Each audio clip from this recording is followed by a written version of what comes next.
Paz do Senhor, meus irmãos. Amém. Amém. Vamos colocar de pé. Vamos orar. Apresentar esta nossa segunda aula da bibliologia. Hoje vai ser uma aula bem mais agregável, tá? A primeira aula é uma aula introdutória, né? Eu trouxe até alguns assuntos que vai vir falado nessa aula com mais complemento para que vocês possam entender.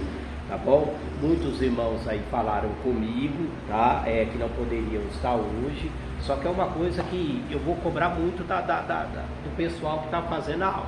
Quem trabalha, no caso do Walter, tem o Eduardo também que foi trabalhar, alguns irmãos que estão trabalhando, a gente entende. Mas o presencial, ele agrega muito mais na vida da pessoa, tá? Porque se é o momento que você está parado, né? Você não tem aquele imprevisto, você está assistindo em casa, alguém te chamar, né? Você tem que pausar o vídeo, parar para fazer alguma coisa, não é verdade, Val? Tira até a sua concentração. Então o presencial, ele tem essa vantagem. É o momento que você descansa a sua mente, teu corpo, todo o seu foco é para a sala de aula, né? Então é uma coisa que eu vou estar cobrando muito dos alunos, tá? Claro que a gente tem que entender, né, que um dia ou outro possa ser que a pessoa não consiga vir, tá? Se a gente é maleável, a gente entende, mas vocês que têm a oportunidade, não percam essa oportunidade, tá? Eu digo que tanto presencial como o vídeo tem uma vantagem, só que eu vou dizer, eu já fiz aula presencial e eu já fiz aula em AD. E AD é muito diferente, eu achei muito diferente.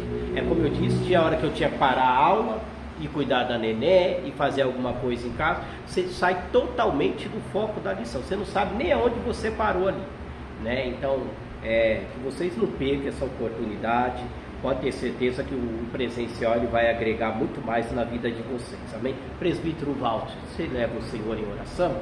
Pai, no nome de Jesus, Senhor amado, estamos aqui te louvamos por permitir este momento, essa oportunidade.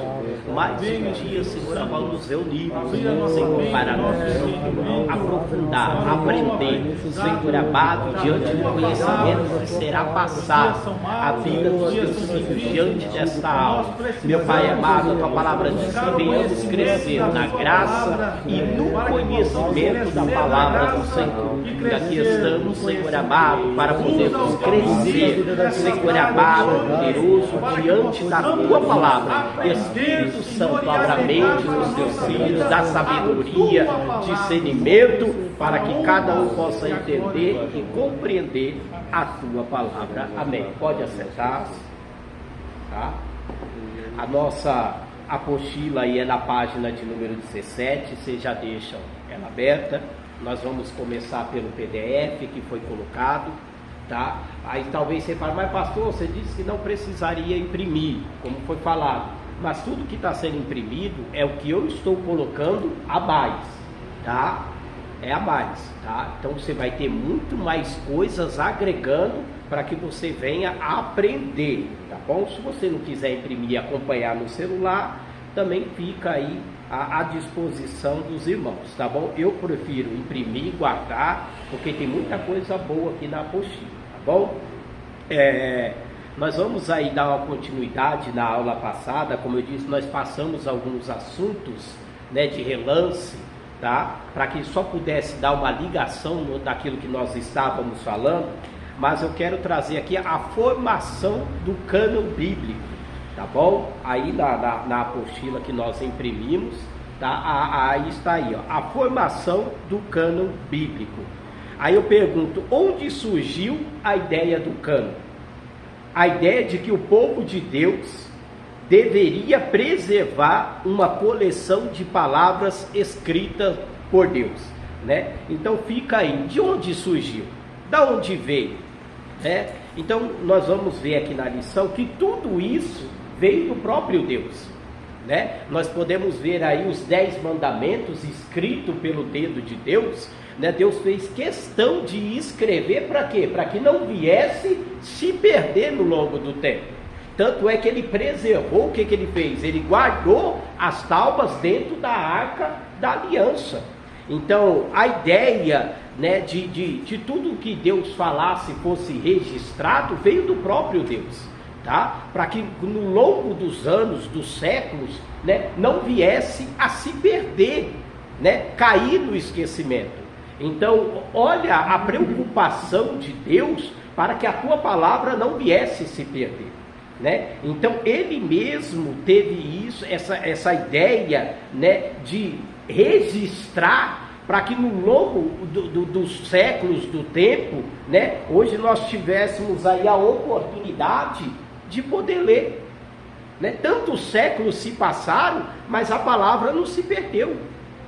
A palavra de Deus, ela está aqui, ó, registrada, escrito, né? Nós temos aí o alcance da palavra de Deus, por quê? Porque foi aí registrada, né? E hoje nós temos aí a oportunidade, a palavra de Deus nas nossas mãos. Já pensou se tudo fosse oralmente?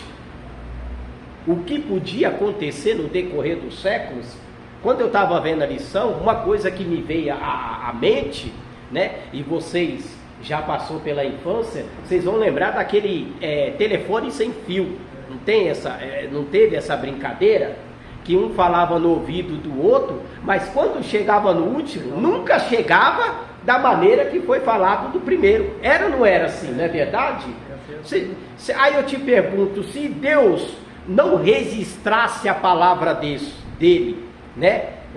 Pedisse àqueles homens que registrassem todas as palavras que foram inspiradas, você acha que não aconteceria isso com a palavra de Deus? Se registrada, o povo já distorce, o povo já muda. Imagine se não tivesse o registro dos profetas, desses homens que foram instruídos, inspirados pelo Espírito Santo, para não só ouvir, transmitir, mas escrever a palavra de Deus.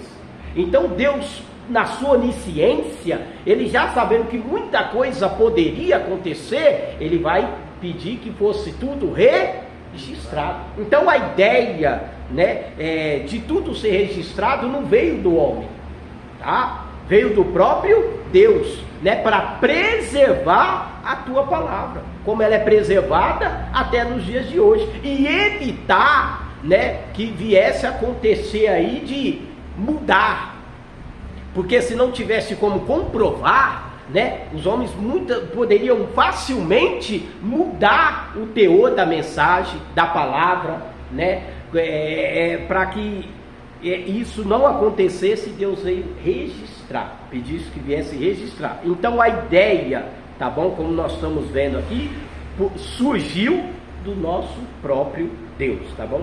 O próprio Deus escreveu sobre 2 tábuas de pedras as palavras que ele ordenou ao seu povo, tá aí. Então o próprio Deus ali foi que pediu para que aquele povo viesse a registrar, anotar, né? E isso também para que no longo dos séculos não viesse a se perder ou cair no esquecimento.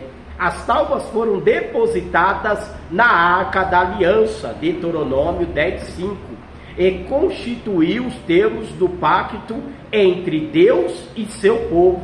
Nem todos os escritores do Antigo Testamento eram profetas, no sentido estrito da palavra, né? Às vezes você fala assim, mas todos que Deus usou foi profeta, né? Nem todos foi profeta, tá? Nem todos. Uns foi reis, né? Nós pode ver aí o caso de Salomão, de Davi, não é verdade?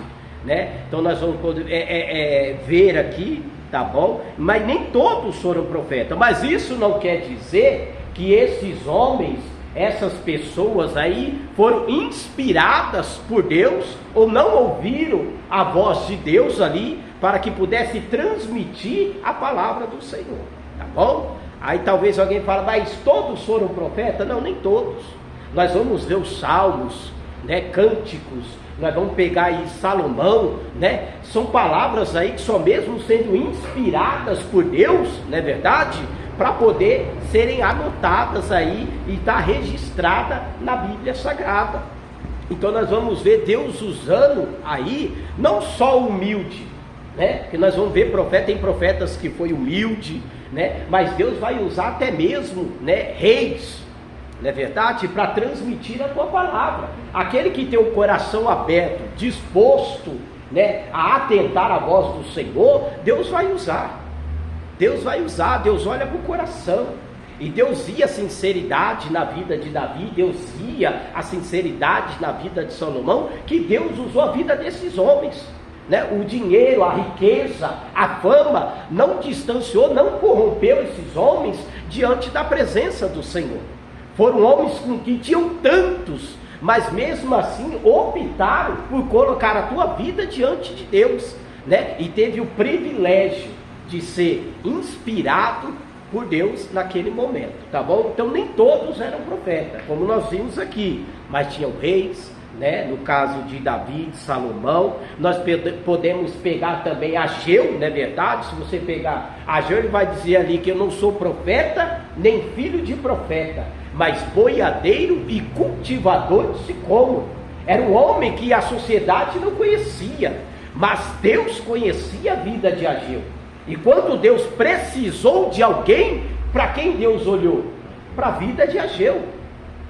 Então olha só, né? Um homem humilde do campo, ele dizendo essas palavras, ele está dizendo: eu não sou nada, eu não tenho linhagem, né, para estar aonde eu estou, mas Deus me tirou do meio do meio do campo e me fez profetizar, né? Então você vê que Deus vai usar aí até o mais simples, tá? Desde o rico, desde reis até o mais simples, né? Aquele que tem o coração aberto, né, disposto a ouvir a voz do Senhor, Deus ele vai usar. É essas pessoas que Deus procura, e Deus procurou para transmitir a tua palavra, né? Aí eu te pergunto, não tinha sacerdote?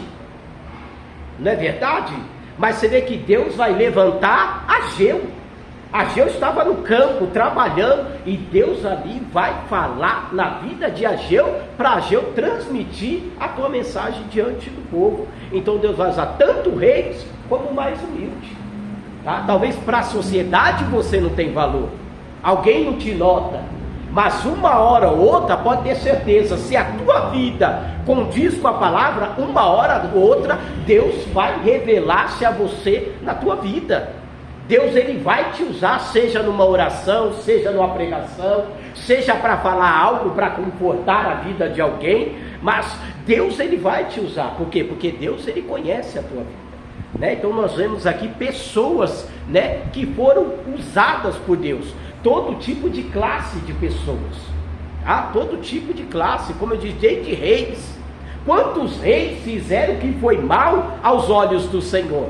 Foram reprovados diante do Senhor, né? Mas nós vemos aqui Davi, nós vemos Salomão, né, sendo ali usados pelo Senhor, aprovados pelo Senhor, a tanto de receber uma mensagem e registrar aquilo que Deus havia colocado no coração deles, tá bom? Então nós vemos aqui que nem todos eram profetas. Passa para ela ali, para mim, Bruno, por favor. Você tirou a sua? Tirou? Nós estamos, pode pegar ela que nós estamos, tá? Então nem todos, tá bom? A inspiração do salmista é mencionada em 2 Samuel 23, tá? Aí é 23, 1 e 3, Crônicas, 1 Crônicas 25, 1, depois vocês lê, por isso que eu já coloquei aqui, e dos sábios em Eclesiastes. Note bem as revelações feitas por Deus no livro de Jó, 38:1 e 46, e a interferência exarada em Provérbios 8:1, 9 e 6, indicando que o livro de Provérbios é obra de sabedoria humana. Então nós vemos esses livros que realmente foram livros, pessoas que foram inspiradas por Deus, são conselhos, não é verdade? Para a vida, para o nosso cotidiano, para o nosso dia a dia, né? São conselhos, práticas, para que nós venhamos aí colocar na nossa vida, tá bom? Então nós vemos aí que realmente foram pessoas que foram inspiradas por Deus. Na época patriarcal, a revelação divina era transmitida tanto escrita como oralmente. A escrita já era conhecida na Palestina, século antes de Moisés. A arqueologia tem provado isto, inclusive tem encontrado inúmeras inscrições, placas, senites e documentos antediluvianos. Né? Então nós vemos aí que a palavra de Deus ela era transmitida tanto na escrita como oralmente. Só que tem um porém, nem todo mundo naquele tempo sabia ler. Né? Então eram poucas pessoas que sabiam ler. Né? Então o que eles faziam? Eles sentavam, nós vamos ver o livro de Jó, quando ele ia falar das maravilhas do Todo-Poderoso, as pessoas se assentavam na praça para ouvir Jó, né? Porque naquele tempo nem todos tinham a leitura, né? O hábito da leitura, sabia ler, né? Então a palavra era mais oral, falava, o povo ouvia, escutava e ali praticava aquilo que eles iam aprendendo. Hoje nós temos aí essa oportunidade de escola, de você pôr uma criança logo cedo da escola, mas naquele tempo não era desta maneira, né? Então a escrita era para poucos, era para poucos. Então as pessoas que não sabiam escrever, sabiam ler, eles se assentavam para escutar aquelas outras pessoas, né? Mas tanto a escrita como a oral, né, nós vemos aqui que já era desde a época patriarcal, tá bom? O cânon do Antigo Testamento, como nós temos atualmente, ficou completo desde o tempo de Esdra, após 445 a.C. Entre os judeus, ele tem as divisões às quais Jesus citou em Lucas 24:44, que são lei, profetas e escrito, ou seja, Torá, Nevim e Ketuvim, como é conhecido pelos judeus, tá bom? Então nós temos aí a divisão desse cânon aqui, tá bom? A formação do cânon do Antigo Testamento foi formada num espaço de aproximadamente 1046 anos, né? Então, para o cânon do Antigo Testamento, de Gênesis até Malaquias ser formado, né, foi necessário aí 1046 anos, né? Olha quanto tempo levou para que o cânon do Antigo Testamento viesse a estar completo, canonizado. Então levou mais aí de um século, para você ter ideia, né? Aí nós vamos ver, aí você fala, pastor, mas por que tudo isso? Por que todo esse tempo, né, de um livro demorar tanto para ser reconhecido, canonizado? Nós vamos ver aí no decorrer da lição, tá bom? Mas só para você ter uma ideia, a Bíblia no geral, ela demorou 16 séculos, 1600 anos, né, para que nós viéssemos ter tanto o Antigo como o Novo Testamento, tá bom? 16 séculos, 1600 anos, para que você pudesse ter o que você tem nas suas mãos hoje, que é a Bíblia em 66 livros, o Antigo e o Novo Testamento. Aí só no Antigo demorou 1000, para você ter ideia aí, né, e 46 anos, muito mais do que o Novo Testamento. Por que o Antigo demorou mais do que o Novo? Tá? Aí nós vamos ver aqui agora, para você ter uma ideia aí, tá? O tópico de número 2, tá? O cânon do Novo Testamento, tá? Nós falamos um pouquinho do Antigo Testamento aí, e agora nós vamos aqui falar um pouquinho do Novo Testamento. Fica muito fácil traçar a canonização dos 27 livros do Novo Testamento do que do livro do Antigo Testamento. A evidência disponível é bem maior.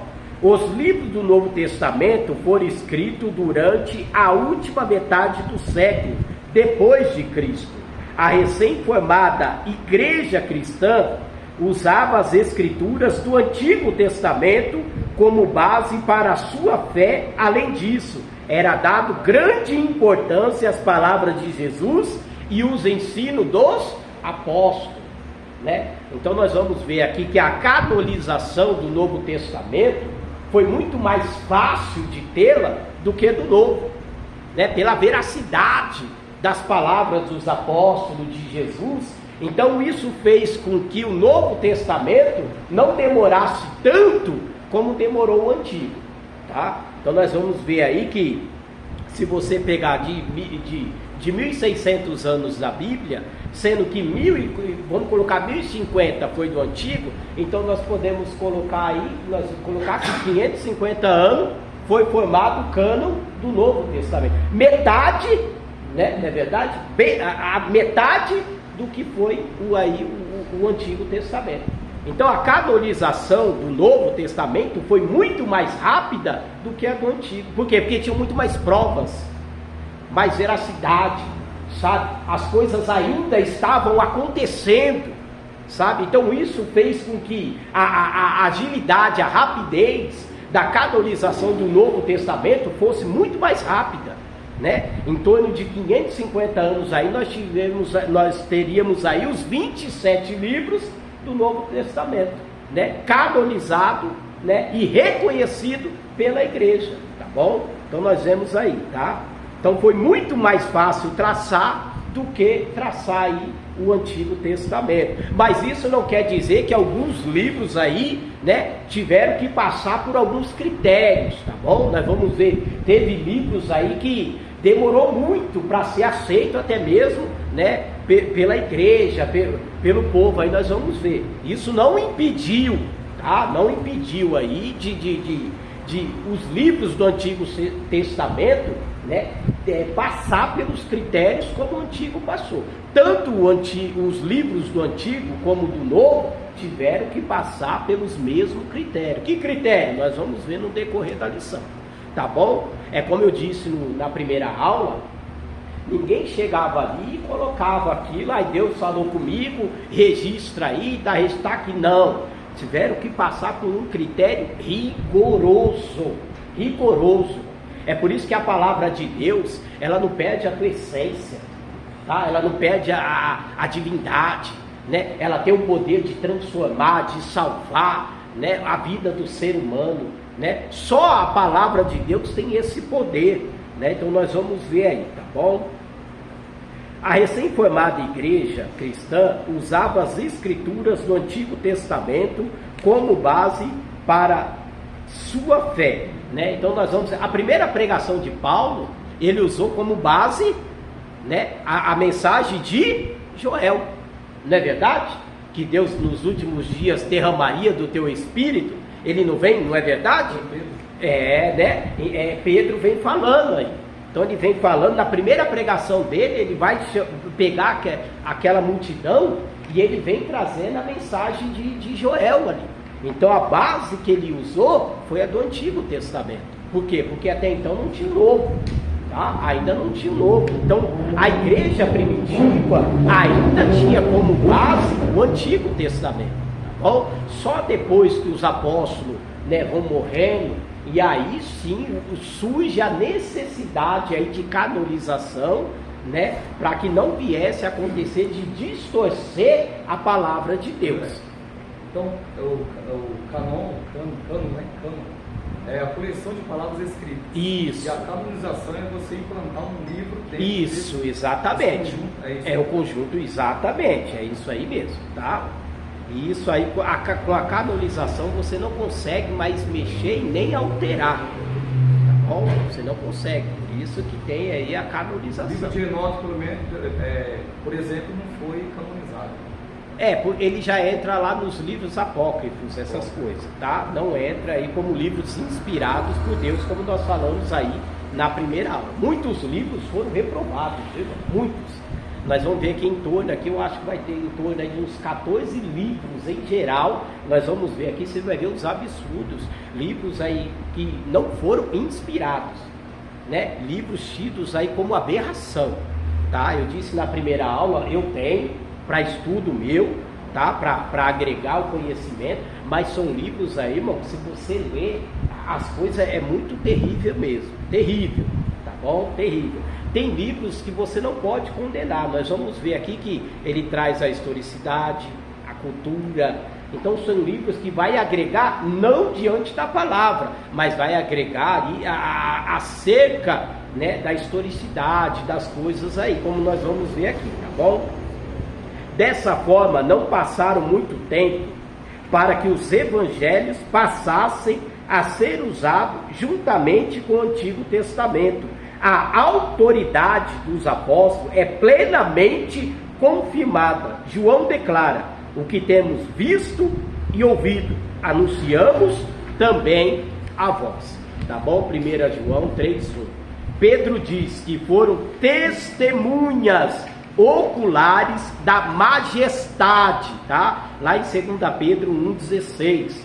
E lemos a respeito dos primeiros crentes e perseveraram na doutrina dos apóstolos e na comunhão, tá? Atos 2,42, né? Então você vê aí que aquilo que os apóstolos já estavam ensinando já eram aceitos pela igreja, né? Por quê? Porque eram testemunhas oculares, né? Eles fizeram questão de dizer: aquilo que vimos e ouvimos é o que temos passado para vós, né? Então nós vamos ver aí que as palavras dos profetas ali tinham toda a autoridade, né? E aceitação da igreja naquele tempo.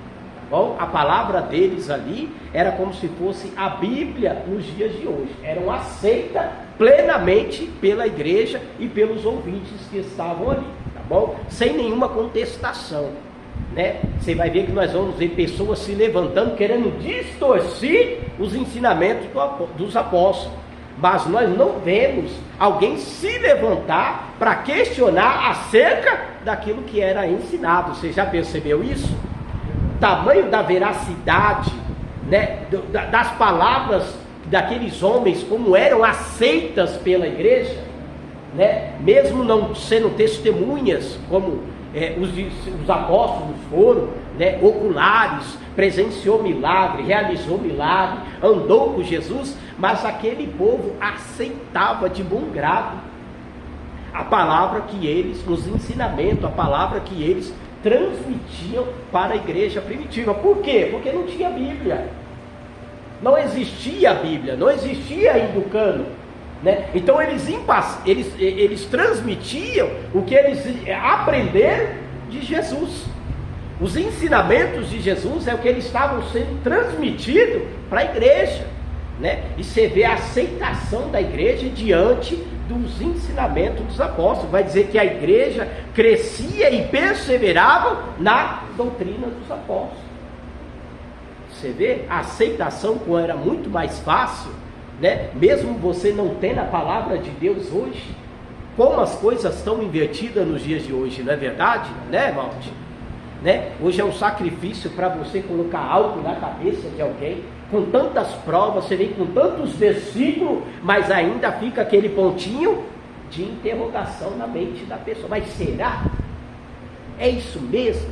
Né? E era tão aceito pela igreja, a igreja tinha o prazer de ouvir aqueles homens transmitir os ensinamentos, aquilo que eles aprenderam do nosso Senhor Jesus Cristo, né? Então era muito aceitável a igreja. Era tão aceitável que a igreja não aceitava qualquer ensinamento. Não era qualquer um que chegava ali e via ensinar se não tivesse passado ali, né? Tivesse um testemunho verdadeiro acerca de Jesus Cristo. Nós vamos ver no decorrer, você vê como a igreja era naquele tempo. Eles não aceitavam. Se fosse alguém que não tinha o conhecimento da igreja, não tivesse andado com Jesus, não tivesse ali um bom testemunho, a igreja não aceitava, repudiava de vez aquela doutrina. Então olha só como é que a igreja se comportava diante da palavra que era transmitida. Ele olhava para aquela pessoa, estava lá Pedro ensinando, falando: ali andou com Jesus, né? Ali estava com Jesus, ali tem o que transmitir para nós. Então você vê como é que era a igreja naqueles tempos, né? O cânon lista dos volumes pertencentes a um livro autorizado, surgiu como um esforço e a garantia da unidade centralizada, sem que haja distorções ou contradições entre os livros, né? Então você vê a importância, né, da ideia, como eu disse aqui no começo da aula, de registrar a palavra de Deus, para que não viesse a haver o quê? Contradições ou distorções acerca da palavra. Porque se tudo fosse só oral, né, você acha que hoje a palavra ela estaria do jeito que ela estava hoje? Não. Não é verdade?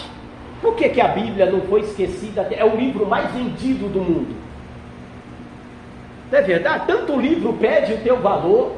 Sabe, tem livro que eu leio 2 vezes, eu acabo dando aquele livro, Kátia, de presente, porque eu já li, já sei a história, já sei como é que é, né? Mas a Bíblia não. A Bíblia não é assim. A Bíblia tem mais de 2.000 anos, só para ela estar aqui canonizada com 66 livros, foi aí 16 séculos, 1.600 anos, mas ela não perdeu o teu valor. Ela continua a mesma. Ela tem o poder que ela sempre teve no início da igreja primitiva, ela tem o poder nos dias atuais de hoje. É o livro mais vendido do mundo, mais lido do mundo, mais estudado, criticado, tá? Não é porque é a palavra de Deus, como eu disse na primeira aula, você acha que críticos não têm debatido acerca da palavra, né? Eles estudam aí arqueologia. Bom, nós vamos ver isso no decorrer da aula, mas tudo isso comprova a veracidade da palavra de Deus, as profecias, a arqueologia, né? Sabe, as cidades, né? Você vê que hoje a cidade, você pega lá em Jerusalém, na Síria, nisso e aquilo, mudou-se os nomes, mas se você puxar a história antigamente, bate com os nomes que estão na Bíblia Sagrada, né? A arqueologia comprova que debaixo daquela camada de terra existia uma cidade, não é verdade? Tudo isso comprova a veracidade da Bíblia Sagrada, né? Por isso que ela é a Bíblia Sagrada, é a palavra de Deus. A palavra de Deus, ela não cai por terra, tá? Embora Deus não tenha que provar nada para ninguém, aprenda isso. Deus, ele não precisa provar nada para ninguém, não é verdade?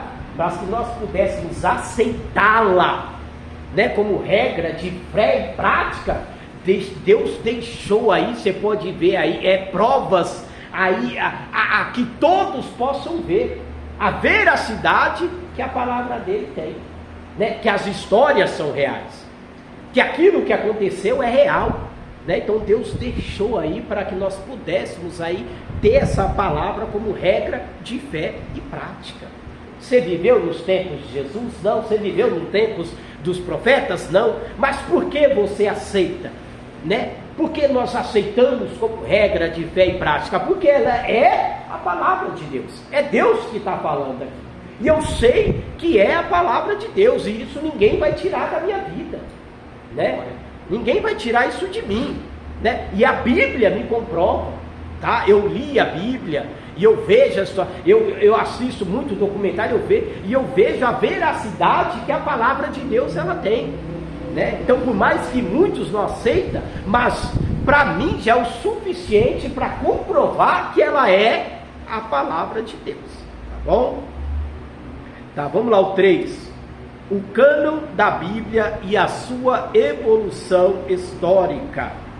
Cânon ou escritura canônica é a coleção dos livros divinamente inspirados, constituído a Bíblia.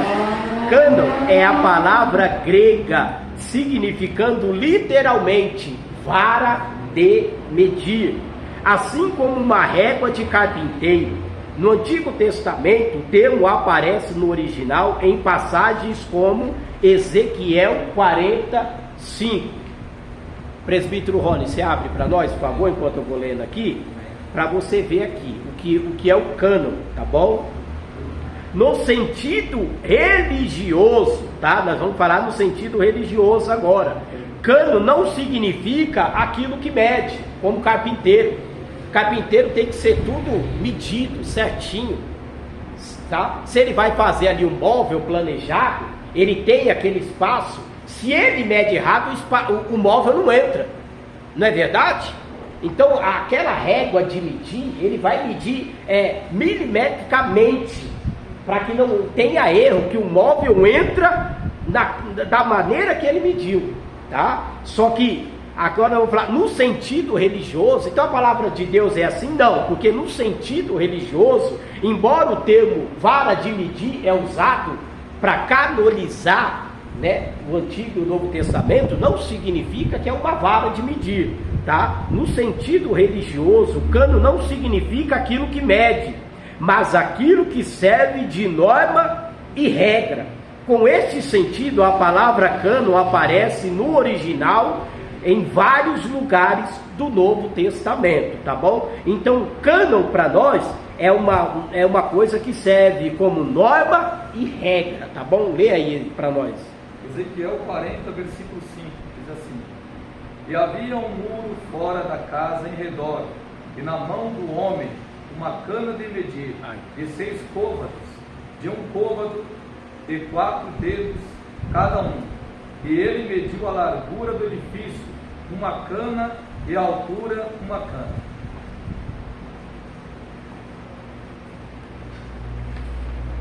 Então nós temos 2 sentidos da palavra, né? Mas nós vamos ver aqui que no sentido religioso não é uma vara de medir, mas é aquilo que foi servido como norma e regra. Teve que passar por aquela norma e por aquela regra. Para que viesse a ser canonizado, o presbítero Rony, ela tinha que, assim como o carpinteiro, né, a medida tinha que estar ali, a palavra de Deus também tinha que estar ali, ó, dentro da regra e dentro da norma, para que viesse a ser canonizado. Então tinha um critério para ser aceito. Quer falar? Então, esse versículo não leu, então o sentido seria o quê? Religioso? Assim? Religioso é esse que eu falei. Então, essa parte aí, conforme Ezequiel fala, da forma de medir, simboliza tipo o material na régua. Isso, é o que eles usavam na época para medir. Tá? Tanto... Mas levando para o espiritual, simboliza a forma que Deus tem que ser pedido. Isso, estava passando, na verdade, ele estava passando a medida do templo ali, não é verdade? Você vai ver que Deus estava usando aí. Então, na época, era uma vara de medir. Ou seja, Deus estava dizendo, tem que ter essa norma, tem que ter esse critério. A palavra de Deus é a mesma coisa, né? Para estar diante, para chegar ao que chegou, querido, por isso que eu falei, não foi qualquer livro, tá? Não foi qualquer pessoa que chegou ali e disse, eu fui inspirado, eu fui usada, não. Teve que passar pela vara de medir, ver se não tinha mentira, ver se não era dele, ver se não era emoção. Então tudo isso teve que passar, né? Aí eu te pergunto, mudou nos dias de hoje? A Bíblia diz, analiseis a profecia, mas não julgueis o... Tem que passar pela vara de medir. A própria profecia nos dias de hoje, Everton, tem que passar por esse critério. Como você sabe que a profecia é de Deus ou não? Não é verdade? Então tudo isso nós temos que atentar, não mudou nos dias de hoje. Não é verdade? Tem gente que profetiza no calor da emoção, tá? Tudo que vê. Exatamente. Eu não vou dizer que 100% da profecia é dele. Ele até começa, Deus passando, mas chega um momento que ele quer se aparecer, ou não sabe o momento de parar, começa a colocar coisas que não é Deus mais está falando, mas é ele mesmo falando como homem. Não é verdade? Paulo, em uma das suas passagens, ele vai dizer assim, falo eu, não é verdade? Quando ele, não Senhor. Irmão, por favor, está na igreja. Tá? Falo eu, tá? Falo eu. Então você vê, muitas das vezes a pessoa acaba passando, não sabe o tempo de parar, né? E ainda nos dias de hoje, a profecia, ela tem que passar pela vara de medir. Você recebe a profecia, você tem que saber se é Deus ou se não é falando, tá? Você não está julgando o profeta, você está analisando a profecia. Os livros, tanto do Antigo como do Novo Testamento, teve que passar por esse critério, por essa vara. Se é Deus, se não era o vara. Teve que passar por isso. Por isso que eu disse que não foi qualquer livro, né, que foi assim. Se fosse assim, irmão, a Bíblia teria mais de 66 livros. Pode ter certeza aí. Se bobear, passava do 100. Passava do 100. Eu te digo com toda clareza. Mas aí vai entrar aquela história aqueles que foram acrescentados. Tem aqui, vai colocar aqui, tem livros aqui que eu vou citar os livros, tá? Você vê a barbaridade das coisas. São livros aí que a igreja condenou. Nunca reconheceu. Não, nunca foram reconhecidos como inspirados por Deus, tá? Você vê que a Igreja Católica ainda tem 7 livros a mais, né, que a Igreja Católica reconheceu. Mas nós, né, a nossa igreja, nossas denominações não aceitam. Cristãos religiosos não aceitam. Tá bom? Então nós vamos ver aí, tá? Você já percebeu que nem todos que andou com Jesus têm um livro escrito? Quantos apóstolos tinha? E tem os 12 livros deles? Não. Aí você me pergunta, mas não andou com Jesus? Não aprendeu com Jesus? Não é verdade? Tem o Evangelho de Filipe, mas não entrou como inspirados por Deus. Mas foi que andou, que esteve, presenciou. Então nós vamos ver aí, você vê, tudo passou por um meticuloso critério aí até chegar à canonização, tá bom? A Bíblia como cano sagrado é a nossa norma ou regra de fé e prática. Diz-se dos livros da Bíblia que não são canônicos para diferenciar dos apócrifos. O emprego termo cânon foi primeiramente aplicado nos livros da Bíblia por Orígenes, tá bom? Então nós vamos ver aí que a primeira vez que é usado esse termo cânon foi usado por Orígenes, tá? Os testes, aí é o 4. Os testes usados para determinar a sua canonicidade. Então nós vamos aí ver agora, você vai conhecer um pouquinho a respeito dos testes. O que tiveram que passar esses livros, né? Para que pudesse estar aí registrado na nossa Bíblia Sagrada. Aí o primeiro, 4.1. Os seguintes princípios foram usados para determinar a posição de um livro do cânon do Novo Testamento. Primeiro, né, para ser reconhecido, apostolicidade. Era o primeiro critério no Novo Testamento, estamos dizendo do Novo, né, para ser aceito pela igreja, né, foi livro escrito por um dos apóstolos. Então, o primeiro critério da igreja, né, para que o livro viesse a ser reconhecido foi a sua apostolicidade. Tinha que ser um livro que foi escrito pelos apóstolos, que andou com Jesus, que esteve com Jesus, que presenciou os milagres de Jesus, que ali aprendeu com Jesus, passou o tempo do ministério junto ou ao lado do nosso Senhor Jesus Cristo, ou seja, testemunhas oculares, tá? Então, o primeiro... Oi? Então, aí você me pergunta, se foi assim, Marcos e Lucas, então, como é que fica? Não andaram com Jesus, tá? Marcos e Lucas não foram discípulos de Jesus, mas e por que foi aceito? Nós vamos ver aqui. Primeiro critério, tá? Para o livro ser aceito, apostolicidade. Tinha que ser alguém que andou com Jesus, tá bom? Nós vamos ver aí. Que foi escrito por um dos apóstolos, ou por alguém próximo aos apóstolos. Aí entra o fato de Lucas e Marcos terem o evangelho escrito na Bíblia Sagrada. Não foram testemunhas oculares, mas andaram com os apóstolos, tá? Estiveram ao lado de homens que aprenderam com Jesus, tá bom? Pegaram informações. Exatamente, né? Lucas cuidou de Paulo, né? Lucas cuidou de Paulo. Paulo ganhou Lucas, né? Lucas até então era apenas o médico de Paulo, tá? Então Paulo não podia andar, viajar sem a companhia de um médico, porque Paulo ele tinha muitos problemas de saúde, tá? Nós vamos ver isso é coisa que você vai aprender. Paulo era um homem que vivia muito enfermo, tá? Tá bom? E aí não foram. Marcos e Lucas não foram, tá? Mas andaram com os apóstolos, tiveram crédito, ganharam crédito, né? Foi até mesmo aceito pela igreja. Por quê? Porque aonde eles estavam, lá estavam eles, né? Ou seja, me mostra com quem tu andas e eu te digo quem tu és. Andava com a pessoa certa, a companhia certa. Então você vê que foram pessoas que, com o decorrer do tempo, foram aceitos pela própria igreja, né? Não, ele anda com Paulo, Não, Marcos, aí você vai pegar Marcos, não, ele anda. Então você vê que Lucas a mesma coisa, né? Lucas começou como médico, cuidando de Paulo. Paulo ganhou Lucas no decorrer da sua viagem. Daqui a pouco Lucas foi financiado, né, para escrever os feitos de Jesus.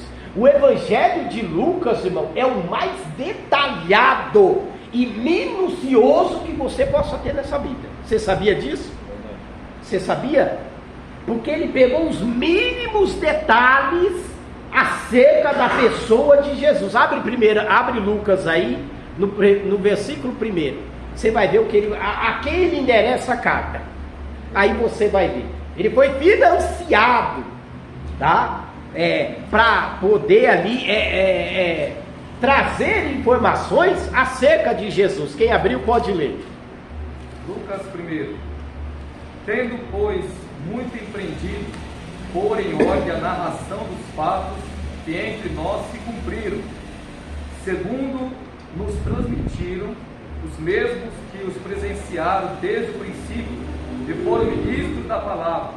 Pareceu-me bem também a mim, convenientemente, descrevê-los a ti, ó excelentíssimo Teófilo, por sua ordem, havendo-me já informado minuciosamente de tudo desde o princípio, para que conheças a certeza das coisas de que já estás informado. Está vendo? Então você vê como foi mínimo. Tanto é que ele traz passagem que os outros evangelhos não traz. Tá? Porque ele foi buscar com detalhe, com clareza.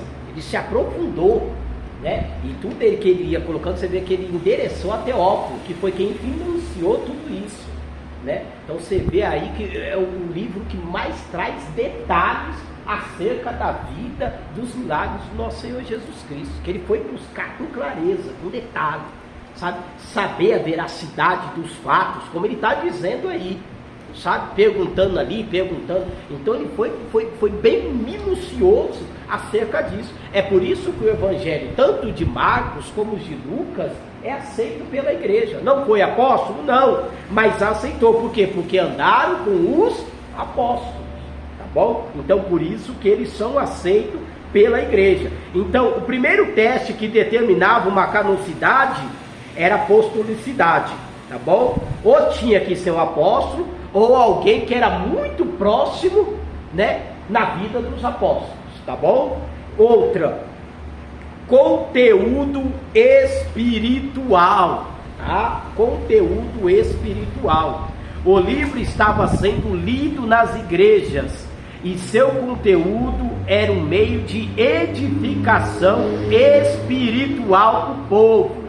Esta era um teste muito prático na vida da igreja, tá bom? Então a sua espiritualidade não era só falar bonito, presbítero Rony.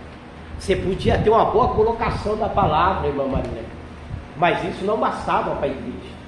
Era algo que você tinha que ouvir e dizer assim: não, eu estou sentindo a presença do Senhor, né? Algo mudou, tanto que a igreja, quando ouvia, você vê que quando o povo ouvia as mensagens, aí vai dizer, e era batizado, e foi batizado. Pedro, quando prega na casa de Cornélio, né, e ouvindo a palavra, foram batizados em nome do Senhor Jesus Cristo. Tinha sinais, né? Tinha sinais, exatamente, né? A espiritualidade tocava as pessoas, transformava as pessoas, mudava as pessoas. Então isso também era uma das regras e normas que tinham que ter para a canonicidade, né? A espiritualidade, né? Eu estou comprovando que aquela palavra realmente era de Deus, não era humana, não era você ter uma boa colocação, né? Uma boa hermenêutica, falar bonito, né? Saber explicar, mas tinha que ter espiritualidade. Não, tem mensagem que o homem prega muito, tem uma hermenêutica excelente, sabe colocar a história no livro, mas não toca o coração de ninguém. É ou não é verdade, Maria? Eu já ouvi mensagens assim, de você ficar de boca aberta. Você fala, rapaz, o homem vem certinho, tem começo, meio e fim, mas não toca uma pessoa. Você entendeu a mensagem? Não. Não é verdade? A mensagem tocou você? Não, porque não tem espiritualidade. Tem conteúdo, mas não tem a espiritualidade. Então, uma das coisas que comprovasse também, que entrasse no critério da canonicidade, era a espiritualidade da mensagem. Né? Tinha que tocar a igreja, tinha que tocar você. A mensagem tinha que transformar a vida de alguém ali dentro. Alguém tinha que se arrepender diante da mensagem. Porque quando a mensagem era falada, havia arrependimento. Pedro, quando prega, ganha quantas almas? E depois, 5.000 almas. O teor espiritual que tinha mensagem. Então você vê o que a mensagem de Deus ela faz, tá? A próxima, exatidão doutrinária. Verificar se o conteúdo do livro era doutrinamente correto. Qualquer livro contendo heresia ou contrário aos livros canônicos já aceitos eram rejeitados. Por isso que eu disse, a igreja, embora ela não tinha não tinha ainda a canonização dos 27 livros do Antigo Testamento, né? Mas a igreja não aceitava qualquer livro, qualquer ensino, qualquer doutrina, né? Uma das coisas que a igreja, nós vamos ver aqui, que era um teste muito prático, era a espiritualidade. Se fosse contrário a isso, não tivesse a espiritualidade, a igreja rejeitava de vez. Acabou. Está faltando no nosso dia de hoje. Falou tudo. O cara vai, sobe ali, Falou tudo. fala um monte de bobagem e as pessoas... Falou. E ainda dá glória. Dá glória. Por quê? Porque não conhecem. Não tem esse conhecimento acerca da palavra. Né? Pregam heresia, pregam mentira, versículos que não são bíblicos. Aí, oh, glória! Falou tudo, você falou tudo agora. Mas por quê? Porque é a falta do conhecimento. Meu povo peca por falta do conhecimento, não tem o conhecimento. A pessoa vem aqui, aí está na Bíblia, você vai lá, não tem na Bíblia, não está na Bíblia. Sabe, não está. Né? Aí a pessoa quer, a Bíblia tem tantas promessas, a Bíblia está na Bíblia. É isso mesmo, né? Esses dias eu estava no trem e duas irmãs da igreja, aí conversando acerca das coisas. Aí ela pegou e falou para a outra assim: a própria Bíblia diz que maldito o homem que confia no outro homem, né? Eu não confio em homem nenhum. Aí já pôs o marido no meio, aí já começou a falar. Aí o rapaz estava trabalhando comigo, ele pegou e falou: e aí? E agora? Eu falei: não, mas a Bíblia não quer dizer isso. A mulher virou para mim e falou: mas não está na Bíblia? Eu falei: tá, mas um texto sem contexto vira pretexto. Eu falei: não é isso que a palavra de Deus está dizendo. Eu falei para ela lá mesmo.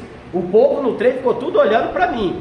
Eu falei: porque Deus havia decretado o cativeiro para o povo, pela desobediência, fechar o coração. O que o povo vai fazer para fugir da punição de Deus? Fugir para o Egito, achando que lá no Egito Deus não ia punir ele pela desobediência. Aí Deus disse: maldito o homem que confia no outro homem. Ou seja, ninguém pode fugir da justiça de Deus, né? Eu falei: não é isso que a Bíblia está dizendo. Então cuidado que tem que ter, não é verdade, presbítero Valde? Né? Então você vê, mas as pessoas muitas das vezes realmente traz coisas aí que você vai ver, não é nada, não condiz nada com a palavra de Deus, tá? Então a exatidão doutrinária, né, isso passava pelo critério da igreja. Ou seja, por que a exatidão doutrinária? Porque eles aprenderam de quem? Dos apóstolos. Então se chegasse alguém e ensinasse uma doutrina contrária a que os apóstolos haviam colocado na igreja, a igreja, ó, tchau, aqui não, para cá não, porque o que eu aprendi não foi isso, o que eles me passaram não foi isso, né? Talvez ele até fale: não, mas Deus me mostrou. Eu falei: mas eles viveram com Jesus. Então olha só, uma igreja que não tinha a Bíblia na mão, mas tinha os olhos espirituais muito mais abertos do que nos dias de hoje. né? Não conseguia enganar como se engana hoje, tão fácil, né, o presbítero Walter, hoje dentro das igrejas. Hoje nós temos a palavra, irmão. Hoje se o camarada está... Irmão, vou te dizer uma coisa, não é feio. O rapaz está pregando e você está com a Bíblia lá, ó. Tá? Isso é o correto. Às vezes a pessoa, o pregador pode até se constrangir, mas é o correto. Por quê? Porque o que ele falar, você tem que estar lá, ó. Ah, no versículo tal, tá lá. Abre o versículo, vê se é isso mesmo, né? Isso é uma obrigação que o cristão tem que ter dentro da igreja, para ver se é doutrinário, se não é, se está na Bíblia, se não está, né? A igreja não tinha esse poder que nós temos hoje de comprovar, né? Então elas se baseavam naquilo que os apóstolos haviam passado para elas. Tem muitos que falam assim, ó, fecha sua Bíblia e põe no banco. Exatamente. Tem igreja que você não entra com a Bíblia. Tem igreja grande hoje, você não entra com a... Você até entra, mas não abre. Você põe no banco lá, a única coisa que ele pede para vocês é bater palma na hora do louvor, da adoração, e acabou, sabe? O camarada está lá pregando, está ensinando, mas você não tem a liberdade de abrir a Bíblia, né? De poder confrontar se é, se não é, se está, se não está, você não tem, né? Então você vê, a igreja primitiva, irmão, com tantas possibilidades, né? Tinha poucas possibilidades na época, mas não era enganada como hoje. Pessoas estão sendo enganadas dentro da igreja. Quando chegou o ponto também, os apóstolos estavam lá também. Exatamente, para combater. E é verdade, falou tudo. Lá, né? Quando alguém ainda insistia, né, em querer enraizar algo que não fosse, não é verdade, Walter? Que não fosse aquilo que foi ensinado, o que acontecia? Os apóstolos mandavam as cartas, né? Ou era carta ou estava lá, combatendo as heresias, né? Jogando por terra. Então você vê como é o critério que era antigamente, tá bom? Vamos lá. O 4.5, a exatidão doutrinária, nós falou, tá bom? E o uso do livro. O livro fora universalmente reconhecido nas igrejas, sendo amplamente aceito e citado pelos pais da igreja, né? Então o livro ele tinha que ser reconhecido pela igreja e pelos pais da igreja, tá bom? Então era um livro que todo mundo já conhecia, era aceito e era amplamente, aqui, como está dizendo, universalmente, era lido em várias igrejas, tá bom? Na época. Então isso também comprovava como uma canonicidade. A inspiração divina, 4.5. O livro tinha a verdadeira evidência de inspiração divina. Este era o teste básico e tudo teria que convergir para esse ponto, né? Tinha que ter a inspiração divina, de Deus, tá? Não do homem, de Deus. Veio de Deus? É de Deus? Então, se não foi, mas eu acho. Não, eu acho não existe dentro da igreja. Mas eu penso assim. Isso não existe para a palavra de Deus. Ou é ou não é, tá? Esse negócio de, vamos supor, você lê um versículo, mas eu interpreto dessa maneira, mas você tem que ver se é dessa maneira que realmente a palavra está dizendo. Aquela mulher errou porque ela interpretou errado, né? Então não é como eu interpreto, mas é como a Bíblia está passando ali, né? Então nós temos que ter esse cuidado. Até mesmo, às vezes você não pode nem fazer por querer, mas muitas das vezes se você não ler, não estudar, você acaba trazendo um contexto totalmente diferente daquilo que a passagem está dizendo, né? Então esse é o cuidado, né? Então tinha que ter uma inspiração divina. O livro tinha que ter a verdadeira evidência da inspiração divina. Quem é a inspiração divina? Deus, tá? Deus. Pronto, acabou. A inspiração divina é Deus, tá? Tem muitos aí fora líderes que tem dons, né? Milagres extraordinários, mas prega tudo fora da Bíblia. Mas toda inspiração. Tem coisa que não está na Bíblia, mas está sendo usado lá, aquela coisa, aqueles milagres, aqueles prodígios. E a Bíblia? E o que está na Bíblia? E até os milagres vêm de Deus, né? Não. Até a inspiração divina do milagre, ela tem que vir de quem? Senão você não faz nada. Você pode orar, se não tiver inspiração divina, ação de Deus ali, não acontece nada. Não acontece. Então tudo vem de Deus. Mas tem pessoas que se perdem na bênção que Deus dá. Tá? Tem muita gente que se perde na bênção que Deus dá. Tá? Isso é um perigo. Tá? Um perigo. Livros do Antigo Testamento desaparecidos. Tá bom? Nós vamos falar aí acerca disso aí, tá bom? Mas como assim, pastor? Tem, tá bom? Tem livros aí do Antigo Testamento desaparecidos até nos dias de hoje, que foram escritos, foram registrados, anotados, mas infelizmente se perdeu no decorrer dos séculos, tá? Nós vamos ver aí. É digno de nota que a Bíblia faz referências a livros até agora desaparecidos. Tá bom? Nós vamos ver aí, ó, só para você, abre aí, Rony, Números 21, 14, tá? Só para você ter uma ideia aí. São livros aí que nós temos bastante no Novo Testamento, tá? Novo Testamento. Bruno, abre aí, 1 Coríntios 5, 9. Nós vamos ler um do Velho e um do Novo Testamento. 21:14, pode ler? Pode ler. Pelo que se diz no livro das guerras do Senhor, contra Vede, em Sufa, e contra os ribeiros de Arnon. Qual livro que está sumido aí? O livro Pelo das... que diz o livro das guerras aí, do ó. Senhor. Esse livro nunca foi achado. Livro das guerras. Livro das guerras. Abre aí, ó, Josué 10:13. Então são livros que nunca foi achado. O livro das guerras, onde o povo saía para a guerra e tudo que acontecia era anotado, era registrado, né? Ali, mas são livros que se perderam e não foi achado até hoje. Coríntios também não tem, né? Então você achou aí, Rony? Josué 10:13. Diz assim: e o sol se deteve e a lua parou, até que o povo se vingou de seus inimigos. Isto não está escrito no livro do reto. Aí. O sol, pois, se deteve no meio dos céus e não se apressou, e pôs-se quase um dia inteiro. Aí, são livros que não estão na Bíblia, né? O livro dos retos. Então você vê que são livros aí, né? Que até mesmo podiam ser livros inspirados, mas foi livro que se perderam, né?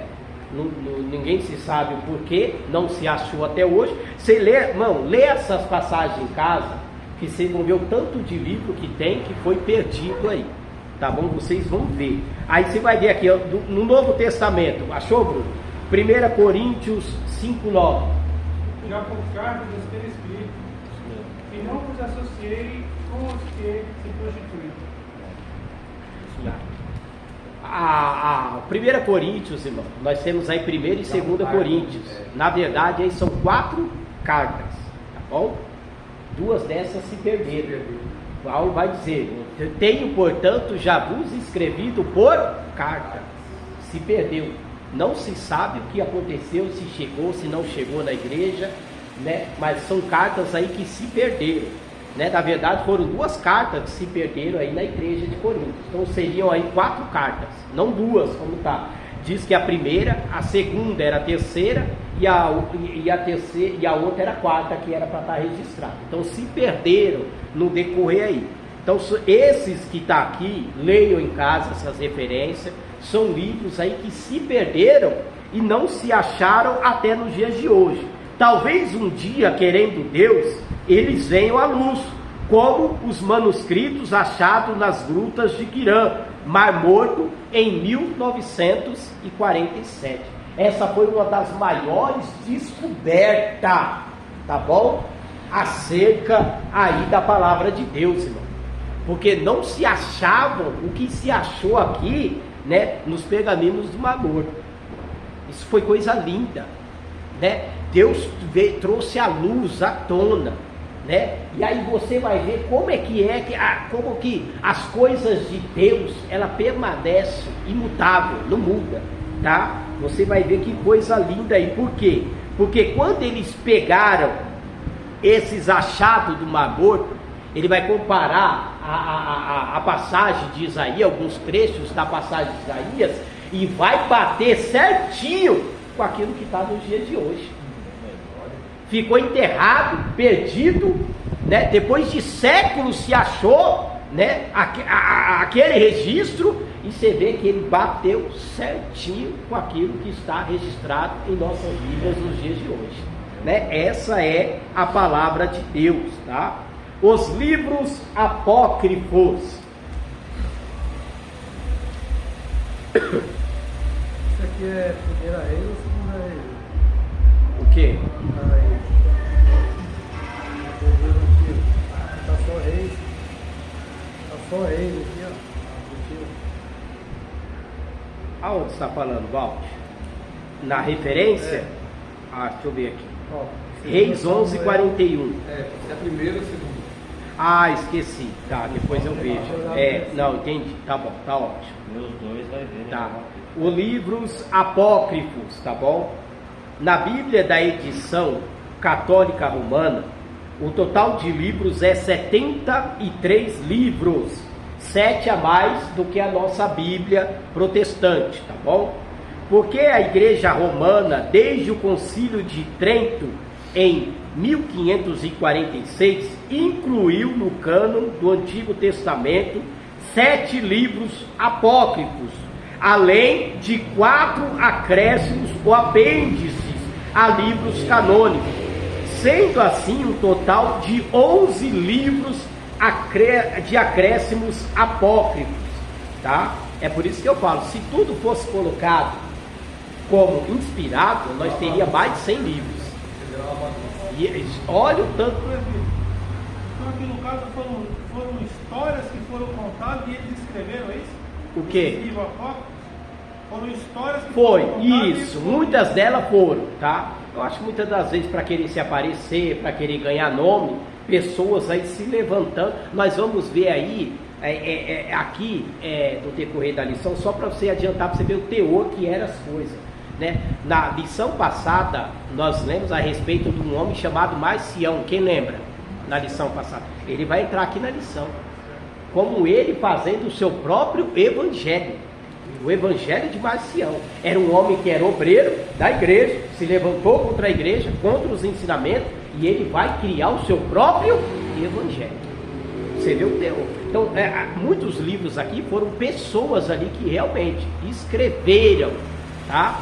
Ali, e queria que fosse reconhecida, tá? Mas foram livros ali que foram recusados, tá? Não foram aceitos, tá? A pessoa no calor da emoção, querendo ganhar nome, querendo se aparecer, muitas das vezes se levantou ali, tá? Ele estava com 12, né, também, né? Tem um livro que estava com 12 também, né? Tá. Jerônimo, Agostinho, Anastácio e outros homens de valor dentre os primitivos cristãos se lhe opuseram como livros inspirados.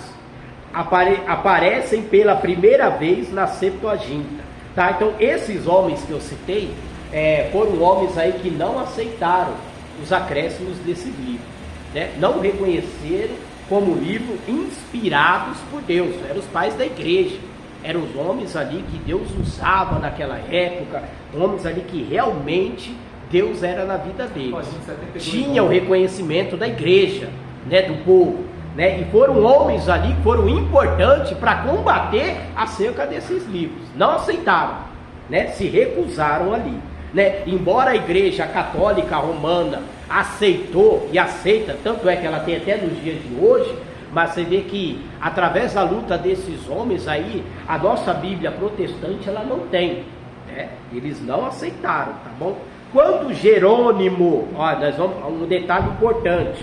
Quando Jerônimo introduziu a Vulgata no início do século V, 405 depois de Cristo, incluiu os apócrifos oriundos da Septuaginta, tá? Observe que Jerônimo ele foi contra. Mas se ele foi contra, por que ele introduziu? Né? Nós vamos ver aqui, né? Por que ele introduziu? Porque na verdade ele apenas traduziu, tá? Ele apenas traduziu, não é que ele aceitou, tá? Pelo fato de ele estar traduzindo aquela Bíblia, ele teve que traduzir todos os livros que nela estavam, tá bom? Então nós vamos ver aqui, ó. Porque ele foi ordenado, mas indicou que os mesmos não poderiam ser base de uma doutrina, tá bom? Não era aceito. Por que doutrina? Porque tinha que passar pelos critérios que nós vimos aí, tá? Então, por mais que ele traduziu, né? Mas ele mesmo já falou, ó, estou traduzindo, mas por mim eu não aceito. Essa vulgata é a tradução? É. Traduzir. Isso, a tradução, tá? Exatamente. São 14 os apócrifos, sendo 10 livros e 4 acréscimos a livros canônicos.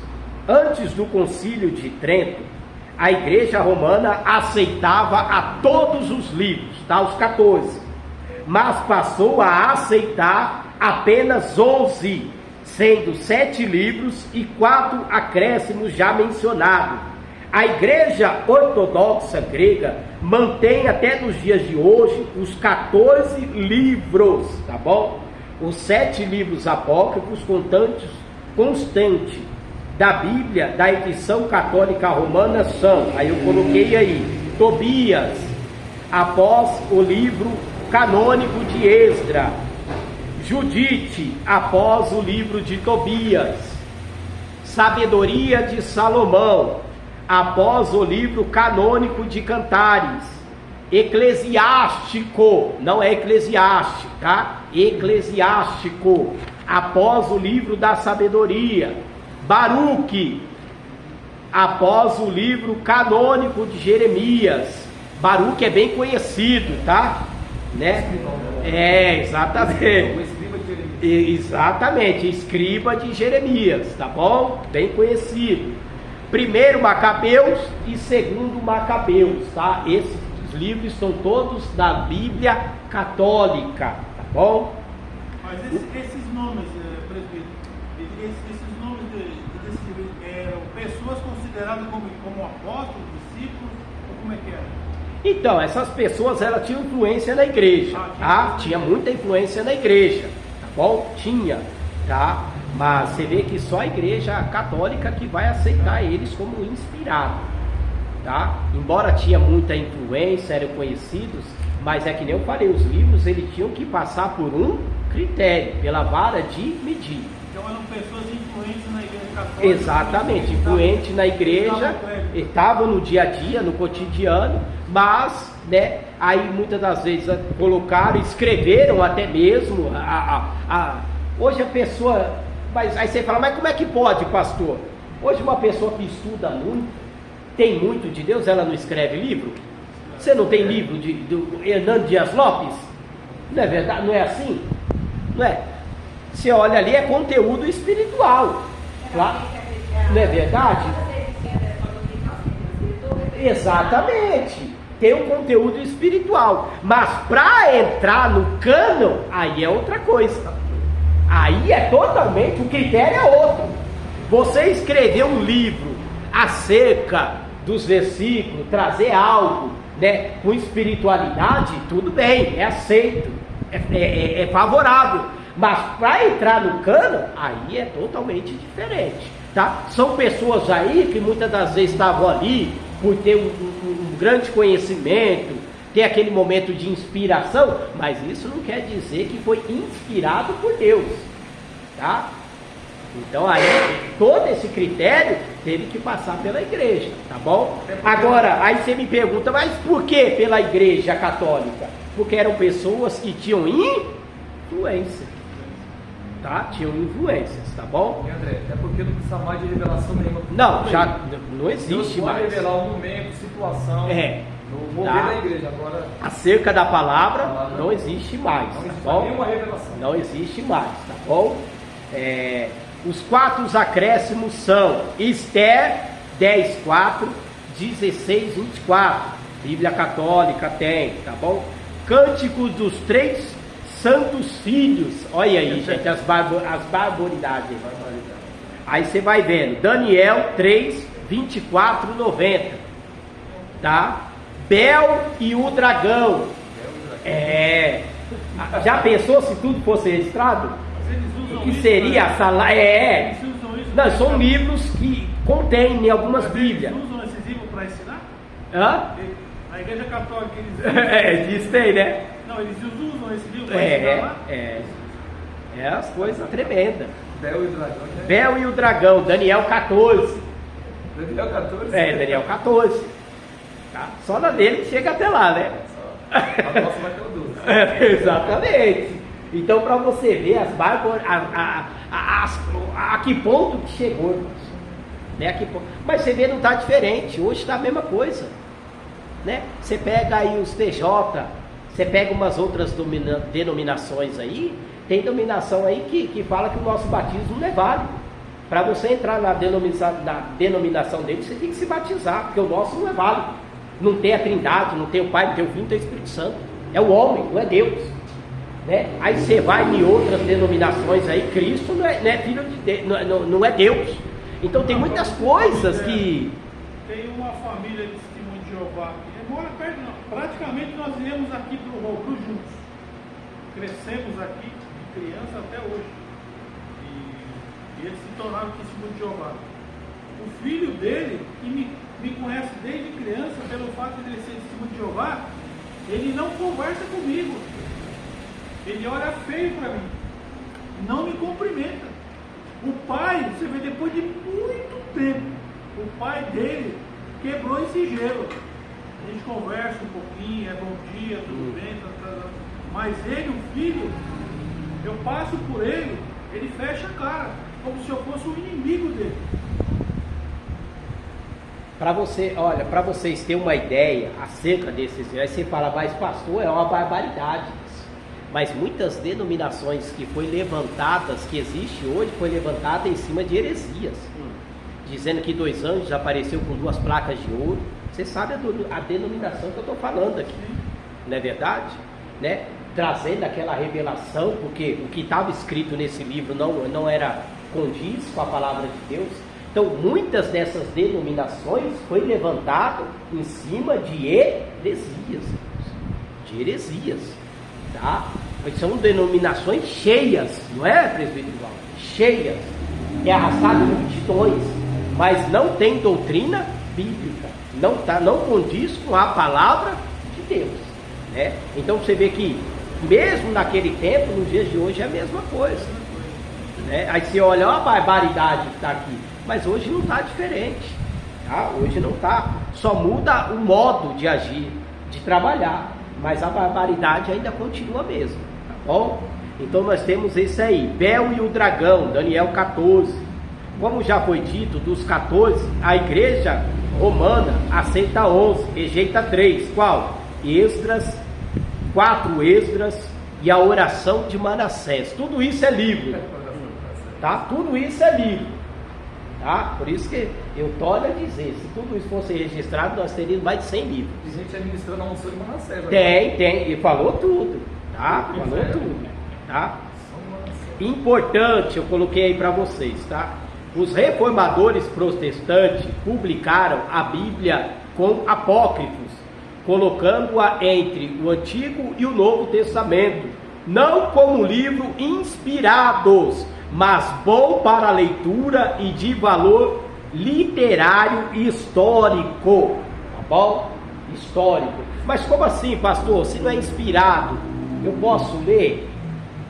Ó, se você pegar o período interbíblico, o que é o período interbíblico? É o tempo que Deus se cala, não fala com o povo. A sua Bíblia Sagrada, você pode pegar toda a Bíblia Sagrada, ela vai ter uma folha em branco. Quando acaba Malaquias, antes de começar Mateus, ela não tem aquela folha em branco? Aquilo ali é o período interbíblico, quando Deus se cala, tá? E como é que eu vou saber o que aconteceu no período interbíblico? Sabe como você vai ter ciência mais ou menos do que aconteceu?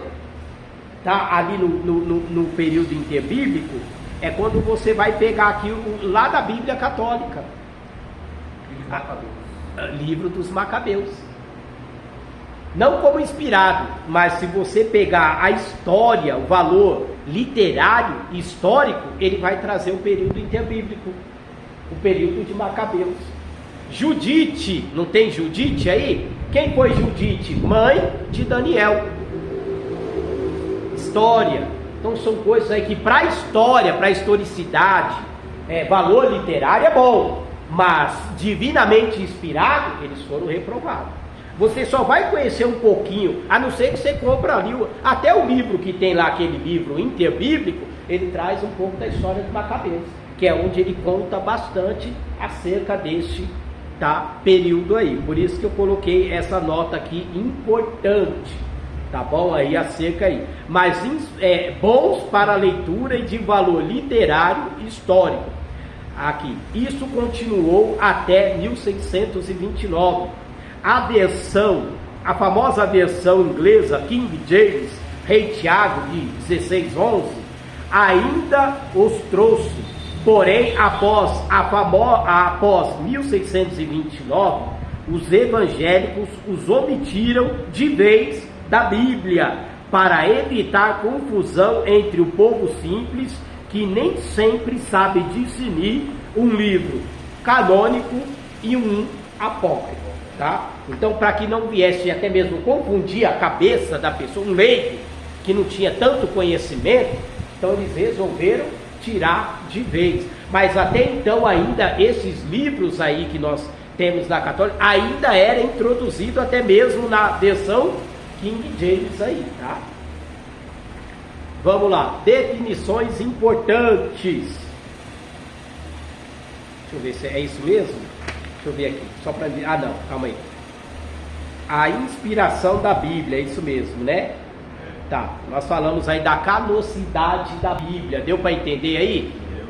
Ficou legal? Entendeu bem aí sobre a canonicidade? Trouxe bastante coisa. Falei que a aula hoje ia ser bem mais, tá? Ó, foi mais de 1 hora só disso aí, tá bom? É por isso que eu falo assim, o importante de ter esse link, porque eu tenho a oportunidade de pegar, mesmo participando dessa aula, de rever. E rever. Exatamente, isso é o bom, tá? Falou tudo. Não quer dizer que você está na aula que você não vai ver, tá? Se você quiser agregar mais coisa, quanto mais você lê, mais a mente abre.